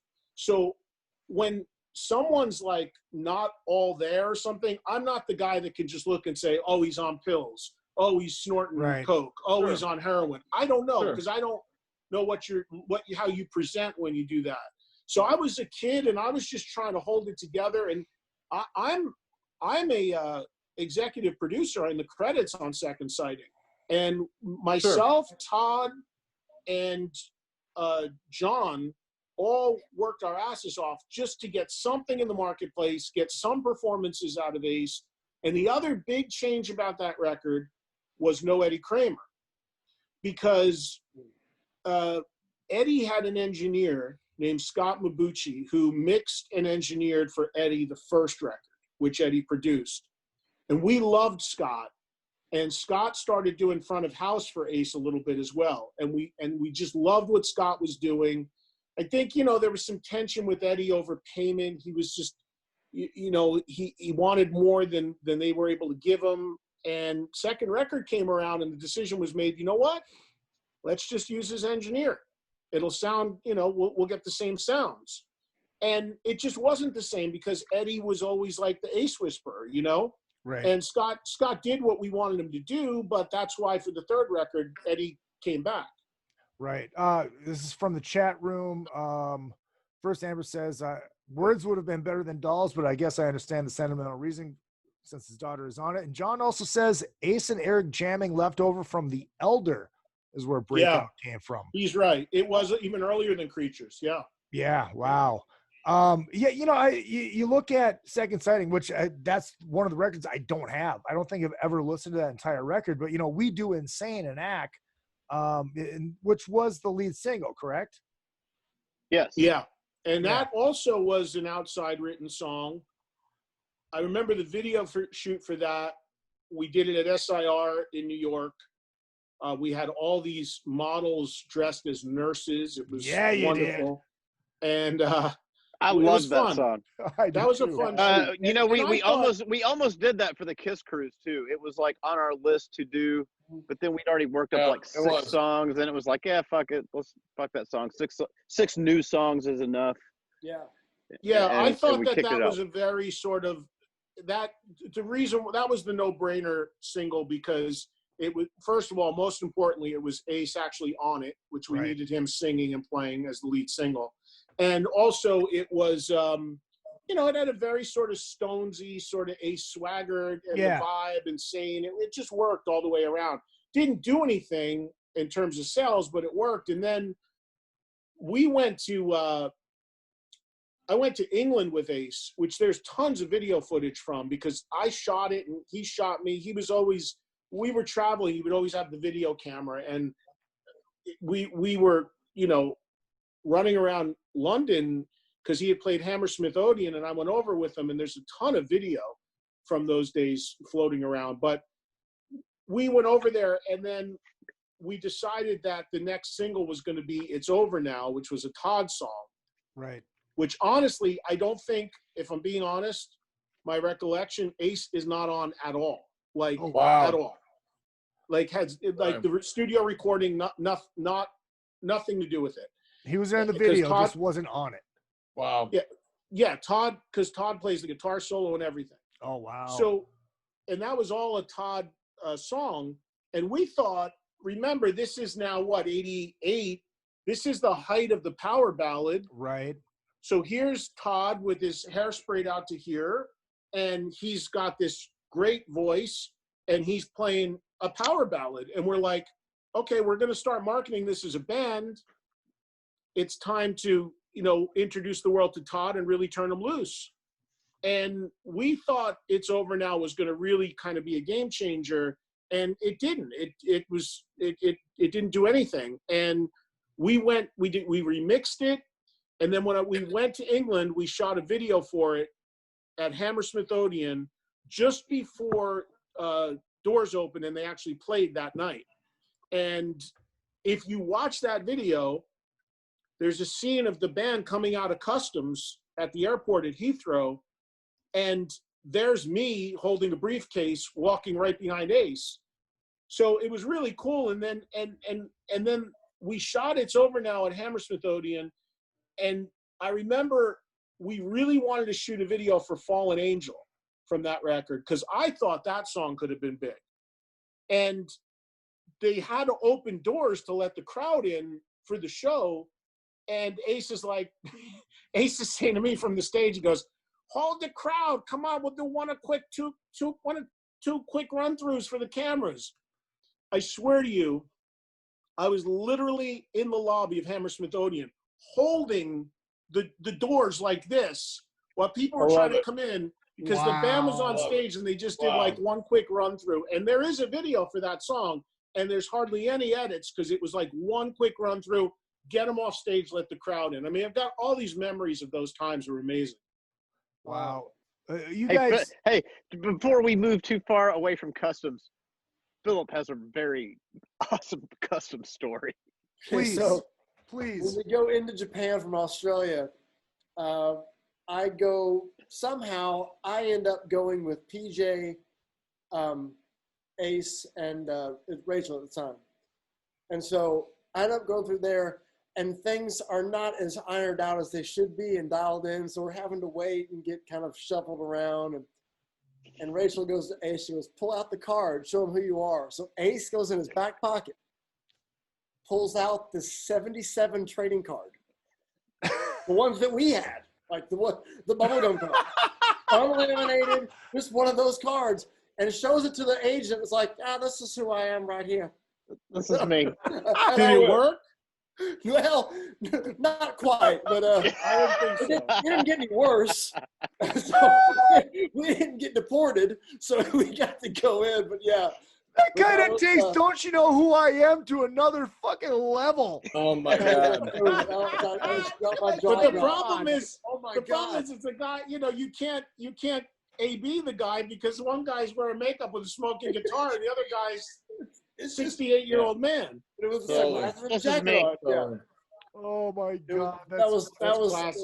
That was the most Ace thing that I've ever seen, like in person.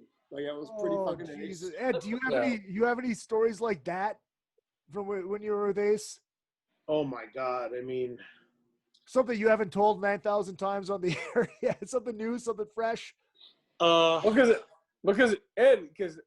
for all of us though, man, it's like when you signed him, when you're doing A&R and that whole thing. Okay, first of all, your list of stuff, A&R, signing somebody, TV show. It's like for people that are like rock fans, like all of us, it's just like, holy cow, man. You signed Ace on a label, and then you had a TV show later and the whole deal. It's like there has to be something that you didn't share with everyone, because it's like we love all that stuff. Well, I think most people probably know this, but in the Second Sighting record, there's a photograph of 2 feet in Nike sneakers turned back, toe to front, toe to heel, like this. Those are my feet. And I don't know if you guys know this, or I think I've told this before, but that story is classic Ace, because when we were making Second Sighting and he came to the studio to record his stuff, we were at Media Sound in New York, which was an old church that they had converted into a studio, and that's where a lot of great records were recorded there, but that's where we did Second Sighting. And I was standing there talking to Ace, and he was sitting at the console because he was recording his solo in the control room behind the console. So he's talking to me, and he's looking up at me, he's saying something. I'll never forget.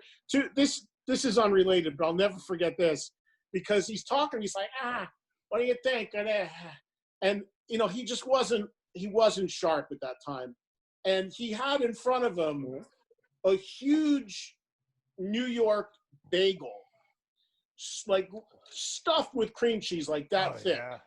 So he's sitting there like talking to me, and I'm like, I don't know, Ace. I mean, we got to, figure out if we want to use this song. And we're talking about the record.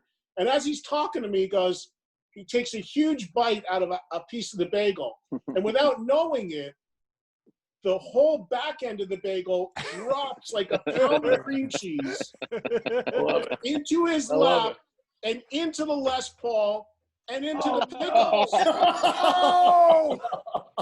I mean, it was like a bomb of cream cheese. Oh, no. And, I love it. But he doesn't, because he's like half there. So he's like, puts the bagel down, and then he just goes, and he's like, yep. Oh, what the fuck? but the thing about the feet was at that same day, I was standing there talking to him, and my feet were like, okay, so if your feet go like this, obviously, I had one of my feet out to the right, like just facing away. Yep. Just, I don't know. I don't know why I stood like that, but I was standing like that. And he looked at me, and he kept looking down at my feet. And he goes, aren't you uncomfortable like that? And I go, I guess not, since I'm standing that way. And he goes, that would fucking hurt, I would think. I go, that doesn't bother me at all. I go, as a matter of fact, let me show you what I can do. And I didn't even know that this was something that everyone couldn't do. I honestly didn't. I took my one foot and turned it around and could turn it so my toes faced behind me. And my feet were parallel. I can still do it. He lost his mind. He was like, and he's calling everyone in the studio, do the foot thing. That's what they called it, the foot thing. Do the foot thing, do the foot thing. And even then, do the bang. Yeah. He took a camera, and he was big into computers and cameras. This is even in the 80s. He took photographs of me with my feet like that, and that's the photo of my feet inside Second Sighting. Yeah, and the dust cover. And when he did MTV for that record, he brought me out and had me do it on MTV. Wow. And there you go. Hold on. All we see is space. Yeah. That's what happens when you got you got that background. There they are. There they are. Wow. Tall Bear says, I wish I saw those sneakers. I could sell them to John 5 for like $1 million. Yeah, right. Oh shit. Tall Bear says at Customs, he goes, when Ace pulled out his card, what would have been funny is if the guy would have said, "You're Tommy Thayer." Oh my God. Tommy said, man, there were so many stories from that day, right, guys? Yeah. There were so many just wow moments. Just Which wow. day, Ryan? The day that he's talking about, when we were all hanging out, and Ace was there, and Rachel was there, and Gene was there, and the card was there, the trading card, and it was just one of those the Customs day. Yeah, that was in Japan. We had got to Japan. We had left Gene at that point. Yeah, but when hanging out with everybody in Australia, I mean, the shows were really fun, but like the coolest part for us and for me personally was like just walking through an airport and together as a group and like looking ahead, and those two guys are side by side carrying bags, and it's like, the fuck, really? And then we're going to some lounge and everybody's sitting around and having coffee, and just those two dudes are just like talking. It's like, that was the coolest parts for me. Me too. It Absolutely. really was. And I always told everybody, like, it was like the closest thing that I'll ever know to being with a Beatle. Man, Australia and Japan with one of those guys was like being with a Beatle. And I understand that the Beatles are huge. I understand all that. But just right, guys? I mean, Oh yeah.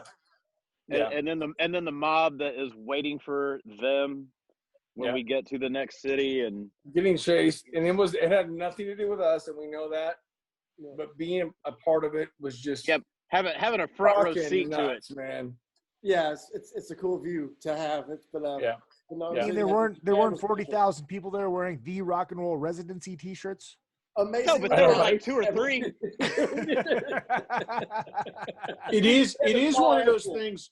You are right though. Like it's happened to me a few times in my life where, I've been obviously I could talk for years about Ace and stories, but the times where any of the other 3 original guys were also there, like even if it's just 2 or all of them, it's like a totally different energy. It's like I just take a step back, and like that's when I actually shut up for once, and I'm like, you just want to be a fly on the wall, and you just want to see like the interaction, the behaviors, what goes on, and it's just so so crazy to take it in. I remember Ace played the Limelight in New York,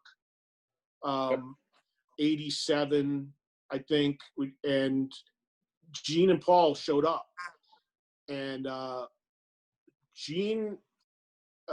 Paul played Todd's guitar because Todd had that guitar. Todd played that guitar at the time that had like no headstock on it. I don't know. Steinberger, yeah. Steinberger. So you see Paul playing that, and Gene was just singing. John Regan was playing bass, and they did Deuce. And they walked out. John would not let Gene play his bass. He refused. Because we've heard the story. He wouldn't let him play it. Yeah, he wasn't going to miss that moment. And I just remember, like, just the electricity and the vibe was just – I remember Scott Ian jumped on my back, literally, just because he wanted to be on my shoulders. Like, holy shit. Well, plus he wanted to be able to see, too, because he's a small dude. Right. Oh, my God. But it was there's this electricity that's just – you can't – like even going, I was lucky enough to sit with Ace and Peter at the Rock and Roll Hall of Fame induction, as their guest. And I'm at their table, and the table right behind us is Gene and Paul. And it's just like, this is like, crazy. Was it, Ed, was there a weird feeling being at that table with having those guys right behind them? It was like, for who? For anybody. I mean, was there a weird aura? Yeah, because they had a lot of stuff leading up to that. Oh, so much drama. Yeah. And I helped. One of the reasons why I was there was not only obviously they were nice enough to invite me, but also because I helped them a lot, both of them, just kind of like being a sounding board and trying to navigate the waters through what was a tremendous amount of drama leading into that thing. And, I don't know if people know how the Rock and Roll Hall of Fame works, but you only get, even the people being inducted get 1+1. And if you want an extra seat at that table, no joke, I think it's something like $50,000. It's an obscene amount of money. It's ridiculous, yeah. So I was, me and like 2 or 3 other people were the only people, Ace had his girl with him at the time, but and I was next to him, and then Peter was one table over, and then Gene and Paul were right behind us. And I don't recall there being any real interaction until they actually went up on the stage together. And then I've said many times, there's the photo of them in front of the backdrop holding the Hall of Fame deals, the statues or whatever. And as it stands now, on this day, that is the last time the 4 of those guys have ever been in a room together. Wow. I hope it's not the last ever, but Right. it stands. That's the one. That is the last time they all stood shoulder to shoulder. And I acknowledged that at the time. I took that in. I'm just like, this could be the last time we see these 4 guys standing in a room together. And so far it is. Bruce checking in from Canada. Oh, I hit the wrong one. Says when you were talking about the foot thing, he goes, sheesh, I thought for a second Eddie was going to say he did the Ron Jeremy. What would that I don't be? get it. That Ron Jeremy used to be able to suck his own cock. Oh. No. What does that have to wait do a with the second. foot thing? Hey, look. I don't know. I think where he's going is that double jointed sort of vibe. I don't know. Exactly. I'll tell you one other quick thing about the Rock and Roll Hall of Fame, though, that's on my mind that nobody knows. Here's one nobody knows. Ace was supposed to play. He was going to play in the All-Star Jam at the end. Oh, wow. He was going to do Highway to Hell with all of the people that had been inducted, and he was going to be the only member of KISS on the stage. He had his guitar under our table the entire night. Oh, wow. Hang on, I got a side joke for Ryan and Phil, but he was going to play an entirely different song on top of Highway to Hell while they sang Highway to Hell on top of it. Only Ryan and Phil know what I mean. I know. That's fucking funny. So he had the guitar, and he was going to do it, and that year Springsteen's band was inducted, and those guys talked forever and ate up all the time. And we're sitting there because I remember, if I'm not mistaken, Gene and Paul left after they did their bit. They were like not happy about anything, and they just left. And Ace stayed because he wanted to do the jam, and we're waiting, and it's hours going by, and we're hungry, and we're just sitting there like, And then somebody tapped Ace on the shoulder and whispered something in his ear. And Ace looks at me and goes, "Let's get out of here." I go, what are you talking about? And he said, "They just killed the jam because they're overtime." So he takes the guitar and he leaves. Swear to God, the Rock and Roll Hall of Fame statue, he left there on the table. He's halfway down the backstage hallway. I'm grabbing my stuff to leave, and I turn around, and there is the statue and the trophy. And I grab it, and I'm running down the hall to catch up with him because I turned around to go back and get it. And I don't have this in front of me, but I have it somewhere. I couldn't help myself. I took a picture. I have a picture of me holding his trophy. You can see him with his back walking away from me, and me like this, holding it. And then I went running up to him, and I tapped him on the shoulder. I'm like, "Yo, buddy." He goes, I go, "You forgot something." He's like, classic Ace. What was like the biggest night, he just left the thing there. He forgot it. Man, to be fair, that was one of the most disrespectful Rock and Roll Hall of Fame inductions ever. Like, why can Robert Trujillo get in with Metallica, but Eric fucking Carr cannot be inducted posthumously with it? Like, that is complete bullshit. Well, it goes back to the whole thing we were talking about before about Rolling Stone hating Kiss and fucking and like that's like actual proof. Like, there have been so many people that have gotten into the Rock and Roll Hall of Fame, and like, there is no reason why Bruce and Eric Carr in particular shouldn't have gotten in with them. Like, I absolutely and Eric Singer, I guess I understand, even though Eric Singer's been in Kiss for a long motherfucking time. It's bullshit. They were being forced to invite Kiss to the party, and it's like, okay, we're going to invite as few as possible.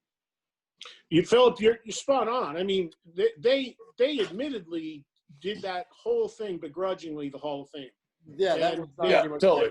They did not want to do it, and then when they did it, they just like, you know what, we're just going to make this easy. The original 4 guys, that's it. We're drawing the line there, which I could understand if there wasn't a precedent for so many others that were maybe in the band for one record and gone in. So to disregard, I agree with Jeremy, it was ridiculous. But the way the Hall of Fame positioned it to them is like, it was almost like, you're lucky anyone's getting in here. That's why especially Paul went into it with so much negative attitude. And I can't say I blame him because he was so angry and he just did it because the fans wanted it. But where I do blame Paul and Gene is the fans wanted that night so bad, and I'm sorry, I got to just call it like it is. They absolutely shortchanged their fans. When all they sit there and tell you is the fans are the boss, that was a night the fans were not the boss, because all the fans wanted was 1 or 2 songs. You couldn't. Cheap Trick did it. So many others did it. Heart did it. They didn't even have to play in makeup. I didn't even need them to play in makeup. No, right, exactly. No, I would have been cooler for me without makeup. And they refused to do it, which was what the standoff was all about. And it's a shame. It's a shame that what could have been such a great night and was such a big night for us as fans, we were super shortchanged. They were the least represented band. There wasn't a tribute to them. They didn't play nothing. Yeah. So it was really a bad thing all the way around in the way it was handled. Yeah, I mean, you can just tell the passion, even in Tom Morello's speech. It's like, that's the passion that we have for it, and they shit all over it. The Rock, the Hall shit all over it. Let's move on. Let's move on to Trouble Walking. This is post Megaforce, correct? Mm-mm. No, this was still on Megaforce. That was the last one. Okay. Hold on. Go ahead. You're going. Yeah, he had 4 beer cans. I know, right? Well, Trouble Walking was like, the idea there was, let's let everybody know that Ace records are going to be all about Ace. So that, if you notice, the name of the record goes back to being Ace Frehley. Right. There's no Frehley's comment at all in the marketing of that record. And let's put Ace right on the cover himself, which is what we did. We got a lot of backlash for people who like Second Sight and great. Todd, this is no knock on Todd in any way, but we got a lot of backlash from Ace fans at that time because the record wasn't an Ace record. They want to hear Ace sing. They want to hear Ace play guitar. It's all about Ace. So we did a 180, and we said, let's give the people what they want. The record's called Ace Frehley. Ace is on the cover by himself. This is a solo thing. And I thought that was a really good record. We brought Eddie Kramer back. He got involved again. We still, Peter Criss makes an appearance on the record, so that was cool. Richie Scarlett comes back. Scarlett's back. So it was a great record, but I think the damage was sort of done at that point. People sort of lost faith and interest because of the previous record, and they just, I don't think Atlantic was as passionate about it, and it did not perform like we had hoped, and it was a little bit of trying to like rebuild the career again. Right. Oh, go ahead. I have the MTV debut of that video on VHS, and it was a Headbangers Ball, and Cat House was having their 5th anniversary party, and they debuted a bunch of videos that night. Steve Stevens came out that night. Pretty Boy Floyd debuted that night, and Ace debuted that night, and there was a shitload of people that Ricky interviewed that night, and the night that debuted was a very cool night on Headbangers Ball. For Do Ya? You're talking about the video for Do Ya? Yeah. Yeah. So it was the same thing. It was like, go back to trying to do a cover, this time something that was recognizable, and that was a hit, and let's do Ace's spin on it. And the video, we shot that at the Apollo Theater. The performance footage was at the Apollo. I was at that video shoot. But it just didn't, didn't really, we were really hurt by the previous record, and we were really hurt by the fact that he wasn't completely sober and not at his best. And it was just sort of a domino effect. It started to unravel a little bit. And man, you got to think about like what's going on at the time too. Like this is like fall of '89. And Skid Row and Warrant are kings, and just like the fucking competition, like there's only so many hours MTV can play videos, and all these newer guys, and Dr. Feelgood had just come out too. Like, man, like the competition was so fucking fierce at that time. But think about it. Within 2 years, he had put out 4 records. Well, the EP, the record came out, but the EP was a live thing, yeah. Well, yeah, but it still counts, But that's kind of how it was done back then, and that was like, that was Atlantic really saying, let's keep the pedal to the metal. It's funny, Jeremy, you mentioned Skid Row. Those guys sing backing vocals on a couple songs on Trouble Walking. Yeah. And there's a story there, because I knew the Skid Row guys being from New Jersey, before they were even signed. So they were huge Kiss fans, and it's funny because the Atlantic Records, I think it was in '88, Atlantic Records signed Skid Row, and they had their 40th anniversary party at the Garden. Led Zeppelin played. It was like that huge Atlantic Records 40th anniversary thing. So we were distributed by Atlantic, and I was at the show, and I was at the party. There was like an all-day party before, during, after. So I'm back in the party room, and I see the Skid Row guys. And at that point, nobody knew who they were because the record hadn't come out yet. But I did, because they were a local band from my area. So we're talking for a little bit, and they're like, what are you up to? And I told them I was working with Ace, and they freaked out. Like, dude, you're fucking working with Ace. Exactly. And I don't know if it was Snake or Rachel or someone said to me, can you get him on the phone? Can we talk to him? And this is before cell phones. Right. So there was a payphone in the room, and I went up. We were in New York. I went to a payphone. I dropped the quarter in. I call him, and he answers. And he goes, what are you doing? I go, I'm at this Atlantic Records party. And I think he was, I don't know if he was, why he didn't come or why he wasn't there. But I said, hey, there's this band that I'm friends with from Jersey. I think they're going to be pretty big. They just got signed to Atlantic. They're huge fans of yours. They just love to say hello to you for a second. And they all just passed the phone around, like shaking, like, holy shit, we couldn't believe it. And then Dude, I'm they talking to hit it off fucking with Ace Frehley. Sorry. They hit it off with Ace, and Ace asked him to sing, on the record, and they sing backing vocals, I think, on 2 or 3 tracks. I know Too Young to Die. I think the song Trouble Walking. That's, you hear their backing vocals. Let me ask you this, and this is for anybody. Obviously, Ace, when we're gonna move forward to the Kiss reunion. Ace, at the beginning of it, he got sober, right? Yes. At the beginning, do you think, and this is all just speculation, questioning, yada yada yada, if that Kiss reunion wouldn't have happened, do you think Ace would still be alive today?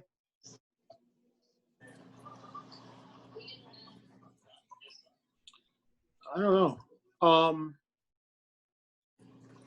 Well, I don't know. I don't know if you can use sobriety as the reason he potentially wouldn't be, because he fell off during the reunion. Right. And then got it together. I mean, right. I've in the 30 plus years I've known the guy, half of that time was when he was partying, and the other half was when it's been the last 15 or whatever it's been that he's been sober. And what I say to him all the time is, people think I say to him all the time, people still think you're very fucked up because it's just the way he is.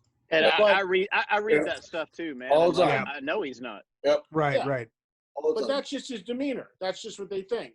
Right. But I would say, I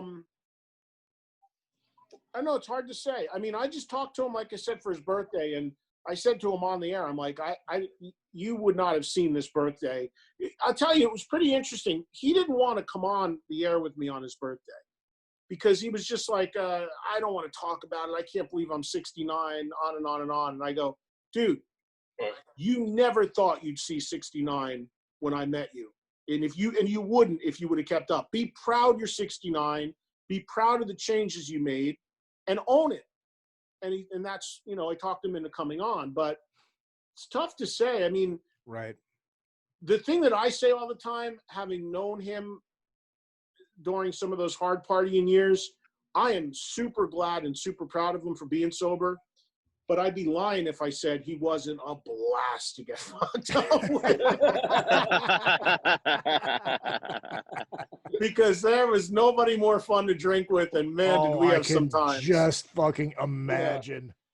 I can we just tackle imagine. That laugh, the jokes. I mean, it was crazy. But I'll take him now. He was a guy that, for me, back when he was getting fucked up, he was the guy that, and I had a few friends like this who had problems. When I saw it was them calling on the caller ID, I would always let it go to voicemail first. I'd then listen to the voicemail immediately. And if they sounded clear and coherent, I'd call right back. And if it was gibberish, I'd wait till the next day to call back. Because you just didn't want to get hung up on the phone with, Right. And now I can gladly say, for the last however many 15 years or whatever, I answer first ring because I know he's there, There was a song that didn't get on Psycho Circus, and I'm trying to find it so I can remember which one it is. You guys know what I'm talking about? Ace sang it, I think. In Your Face. Yes. In Your Face, yeah. In Your Face. Was that a Gene written song, or was that an Ace written song? That was a Gene written song. I suppose if you listen to it, it does sound like a Gene song.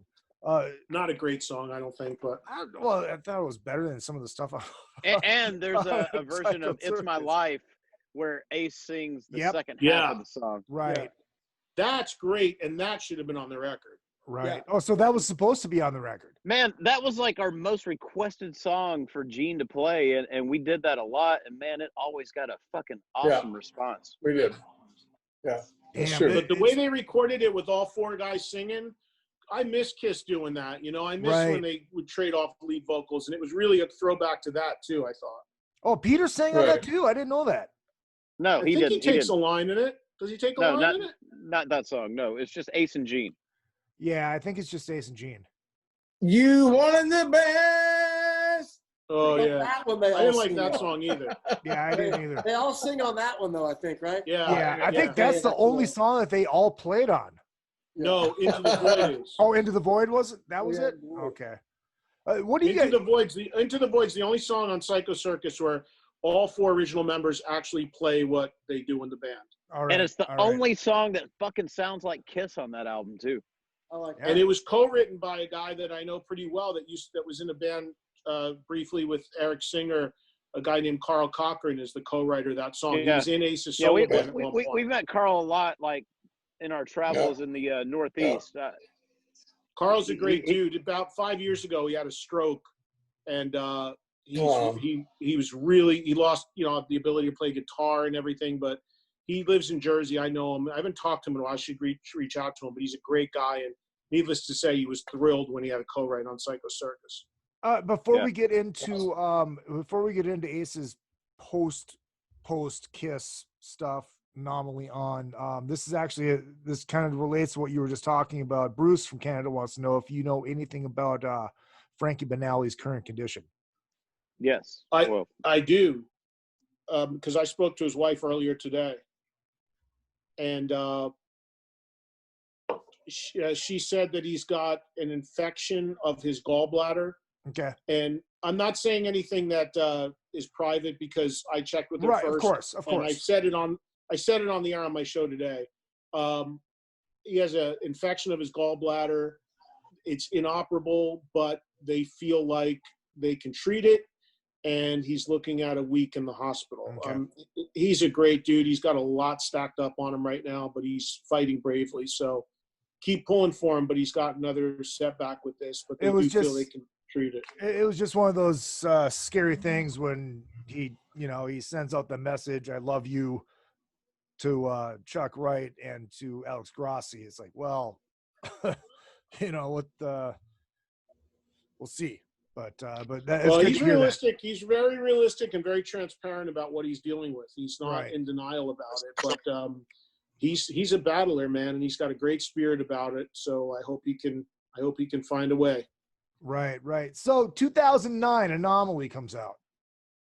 What were you guys' thoughts on that? Well, it came out at the same time as Sonic Boom, so I got rid of the stuff that I didn't like on Sonic Boom, and I put the Ace songs that I liked in with a mix, and it was like a fucking awesome Kiss album. Fucking brilliant! That's awesome. That's fucking brilliant. I love it. I liked it. It was like just the beginning of like the sober period, I guess, and he's extremely consistently from then. Like there's been a record every couple of years and touring, so him kind of getting his head clear was a good thing. I like all those records. Like if there were some tunes off of that he came to us and wanted to do, I'd love that. Like outer space. Oh, I told fucking you, awesome. Outer Space. Oh my God. Outer Space and fucking what's the other one? Foxy and Free I always liked. Yeah. Oh, even the cover of Fox on the Run. Yeah. Yeah, I like the record.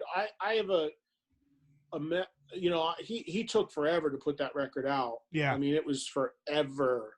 And he kept talking to me through it, asking me for my advice, asking me what I thought of this, trying to ask me about different people to mix it and this and that. And it was going on and on and on. And finally, I remember I said to him, let me just hear what you got. And let me help you out and see if I can just help you, listen to the songs and whatever. So I kind of put my A&R hat on again, and I drove to his house. At that time, he was still living in, I think it was in Westchester, upstate New York. Not upstate, but Westchester, New York. And I drove there, and I went into his studio, which was like a converted barn. And I remember trying to not fanboy because he had tons of Kiss memorabilia around, like just all this stuff just thrown around. But we sat down at his console, and I just remember he had Pro Tools up, and he had giant monitor and just more different pieces of songs and tracks and takes and different material. It was a mess. And he's not the guy to navigate that. And I sat there with him, and I was like, dude, you need a producer. Because he wanted to do it himself. I said, you need someone to come in here and make sense of all this. Because he had put all this time and he kept repeating himself and he just was chasing his tail. And I'm like, you need somebody to come in and be a bad guy. And somebody that worked a lot on that record was a guy named Frank Munoz, who is actually today, he's Lars Ulrich's assistant. But Frank is credited on that record, and rightfully so, because Frank came in and really helped him a lot shape that stuff and brought in actually some suggestions for songs. But I just remember spending that day with him, and I remember after I said that and I heard a bunch of stuff, he just looked at me and he goes, "You're drinking my beer."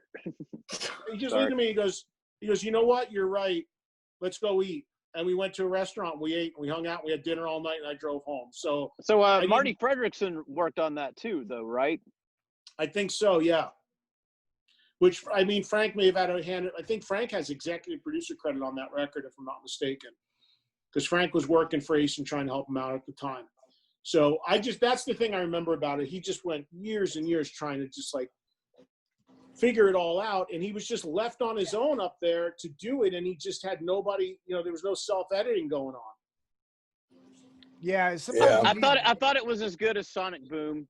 And if you took the stuff off of Sonic Boom that kind of sucked and put the stuff off of Anomaly that was awesome, it was like, this is a good fucking Kiss album from 2009. Like, this is a great Kiss album. I think if you take Anomaly and you take Space Invader and you take Spaceman and you take the best 3-4 songs off of each of those, you have a really strong record. Because I think there's a lot of filler stuff on all three of those records. Yeah, but there's standout tunes that are great on all those. Right. It's like it goes from, dude, this is awesome to, How does Ace feel about those records? Well, I agree with your assessment of those records, Izzy. I think Ace likes the records, but I don't know if he could name you a song on any of them. As you guys No way. But the thing is he's also not stupid. He knows that his bread is buttered with the Kiss stuff. So, he's not going to do stuff that's going to lose 90% of the audience, nor should he. And, he'll do Rock Soldiers and he'll do a couple things, but it's always going to be people that go see him, want to hear the Kiss stuff that he did. So, I think that's really where it's at. But that being said, he's still really adamant, to his credit, about making new records. Yeah, he is. He's working on music now. I mean, he's got that next covers record is in the can. He's already writing on another record. So a guy like that at his age, knowing the viability of what you can really sell, he really has no reason to do that. I love it. He continues to work because it's awesome. He always does. Yeah. He always does. I love that. I love that he continues to work. He always wants to make records and just like be the guy. And I love that because he is the guy that makes new records all the time. He really is. Right. And we did a song which we can't announce yet for the Origins record, me and Ryan and Phil. Oh, and nice. I mean, like the trust that he gave us. I love him for that. Like he really trusted us, and dude, that's fucking amazing. Yeah, it's really fucking good. If you guys had to pick one song from that Anomaly on era to do, not that it would ever happen, but I do Outer Space. I fucking love that song. I do Outer Space. That's a great tune. Like this, the first line of that was like, "This is awesome." Yeah, I remember liking that too. Yeah, this is classic Ace, and it is great. Yeah, right. We've talked about Sister a little bit because he was doing Sister with the band prior to us a few times, and I like that song a bit. I do that song too. Honestly, man, I do fucking anything he wants to do new. Like if he wanted to change the setup every night and add something, I would be totally fucking down with that. Absolutely. And the cool thing was, see, that's the whole thing. If every night he wanted to do something, we would go, okay. Yeah, you got it. Yeah. We're like, hey guys, do you? We're like, done. He's like, insane? Done. Yeah. Yeah, that was a very, very cool thing about Gene is you could get an email from Gene that morning and be like, hey guys, can we do this tonight? I'm like, fuck yeah, we can do this tonight. Sure we can. Oh, and by the way, with Gene, it would be like in the dressing room backstage. He's like, you know, I heard that you guys talked about ladies' room. Do you really like that? And we're like, we fucking love it. He goes, it's stupid. Like, can we try it? He's like, we'll try it. Yeah. Chicago, and there's footage. No, but seriously, it was just, yeah. And you might do it 2 times, but you did it. And and I think the fans really appreciate it when you change it up a lot, and they don't really know what to expect when they come to the show. So Jeremy, so you did a thing one time, and you did a whole list. Over the 2.5 years, how many songs did we do with Gene that were different? We did over 60 different songs with Gene. Wow. And it was like we played with Gene from the first week of March until the 3rd week of September of 2008. So it was like a year and a half, basically. Right, yeah. Over 60 songs. And man, every set was different. Every single one. There was not one show that was the same. And there was one night, and we got to choose a lot. And Fitz gave me the bang, bang, bang, gave me the 4. And I went, da-da-da. And Gene, the only time ever, put his hand on my face. He goes, me, bitch.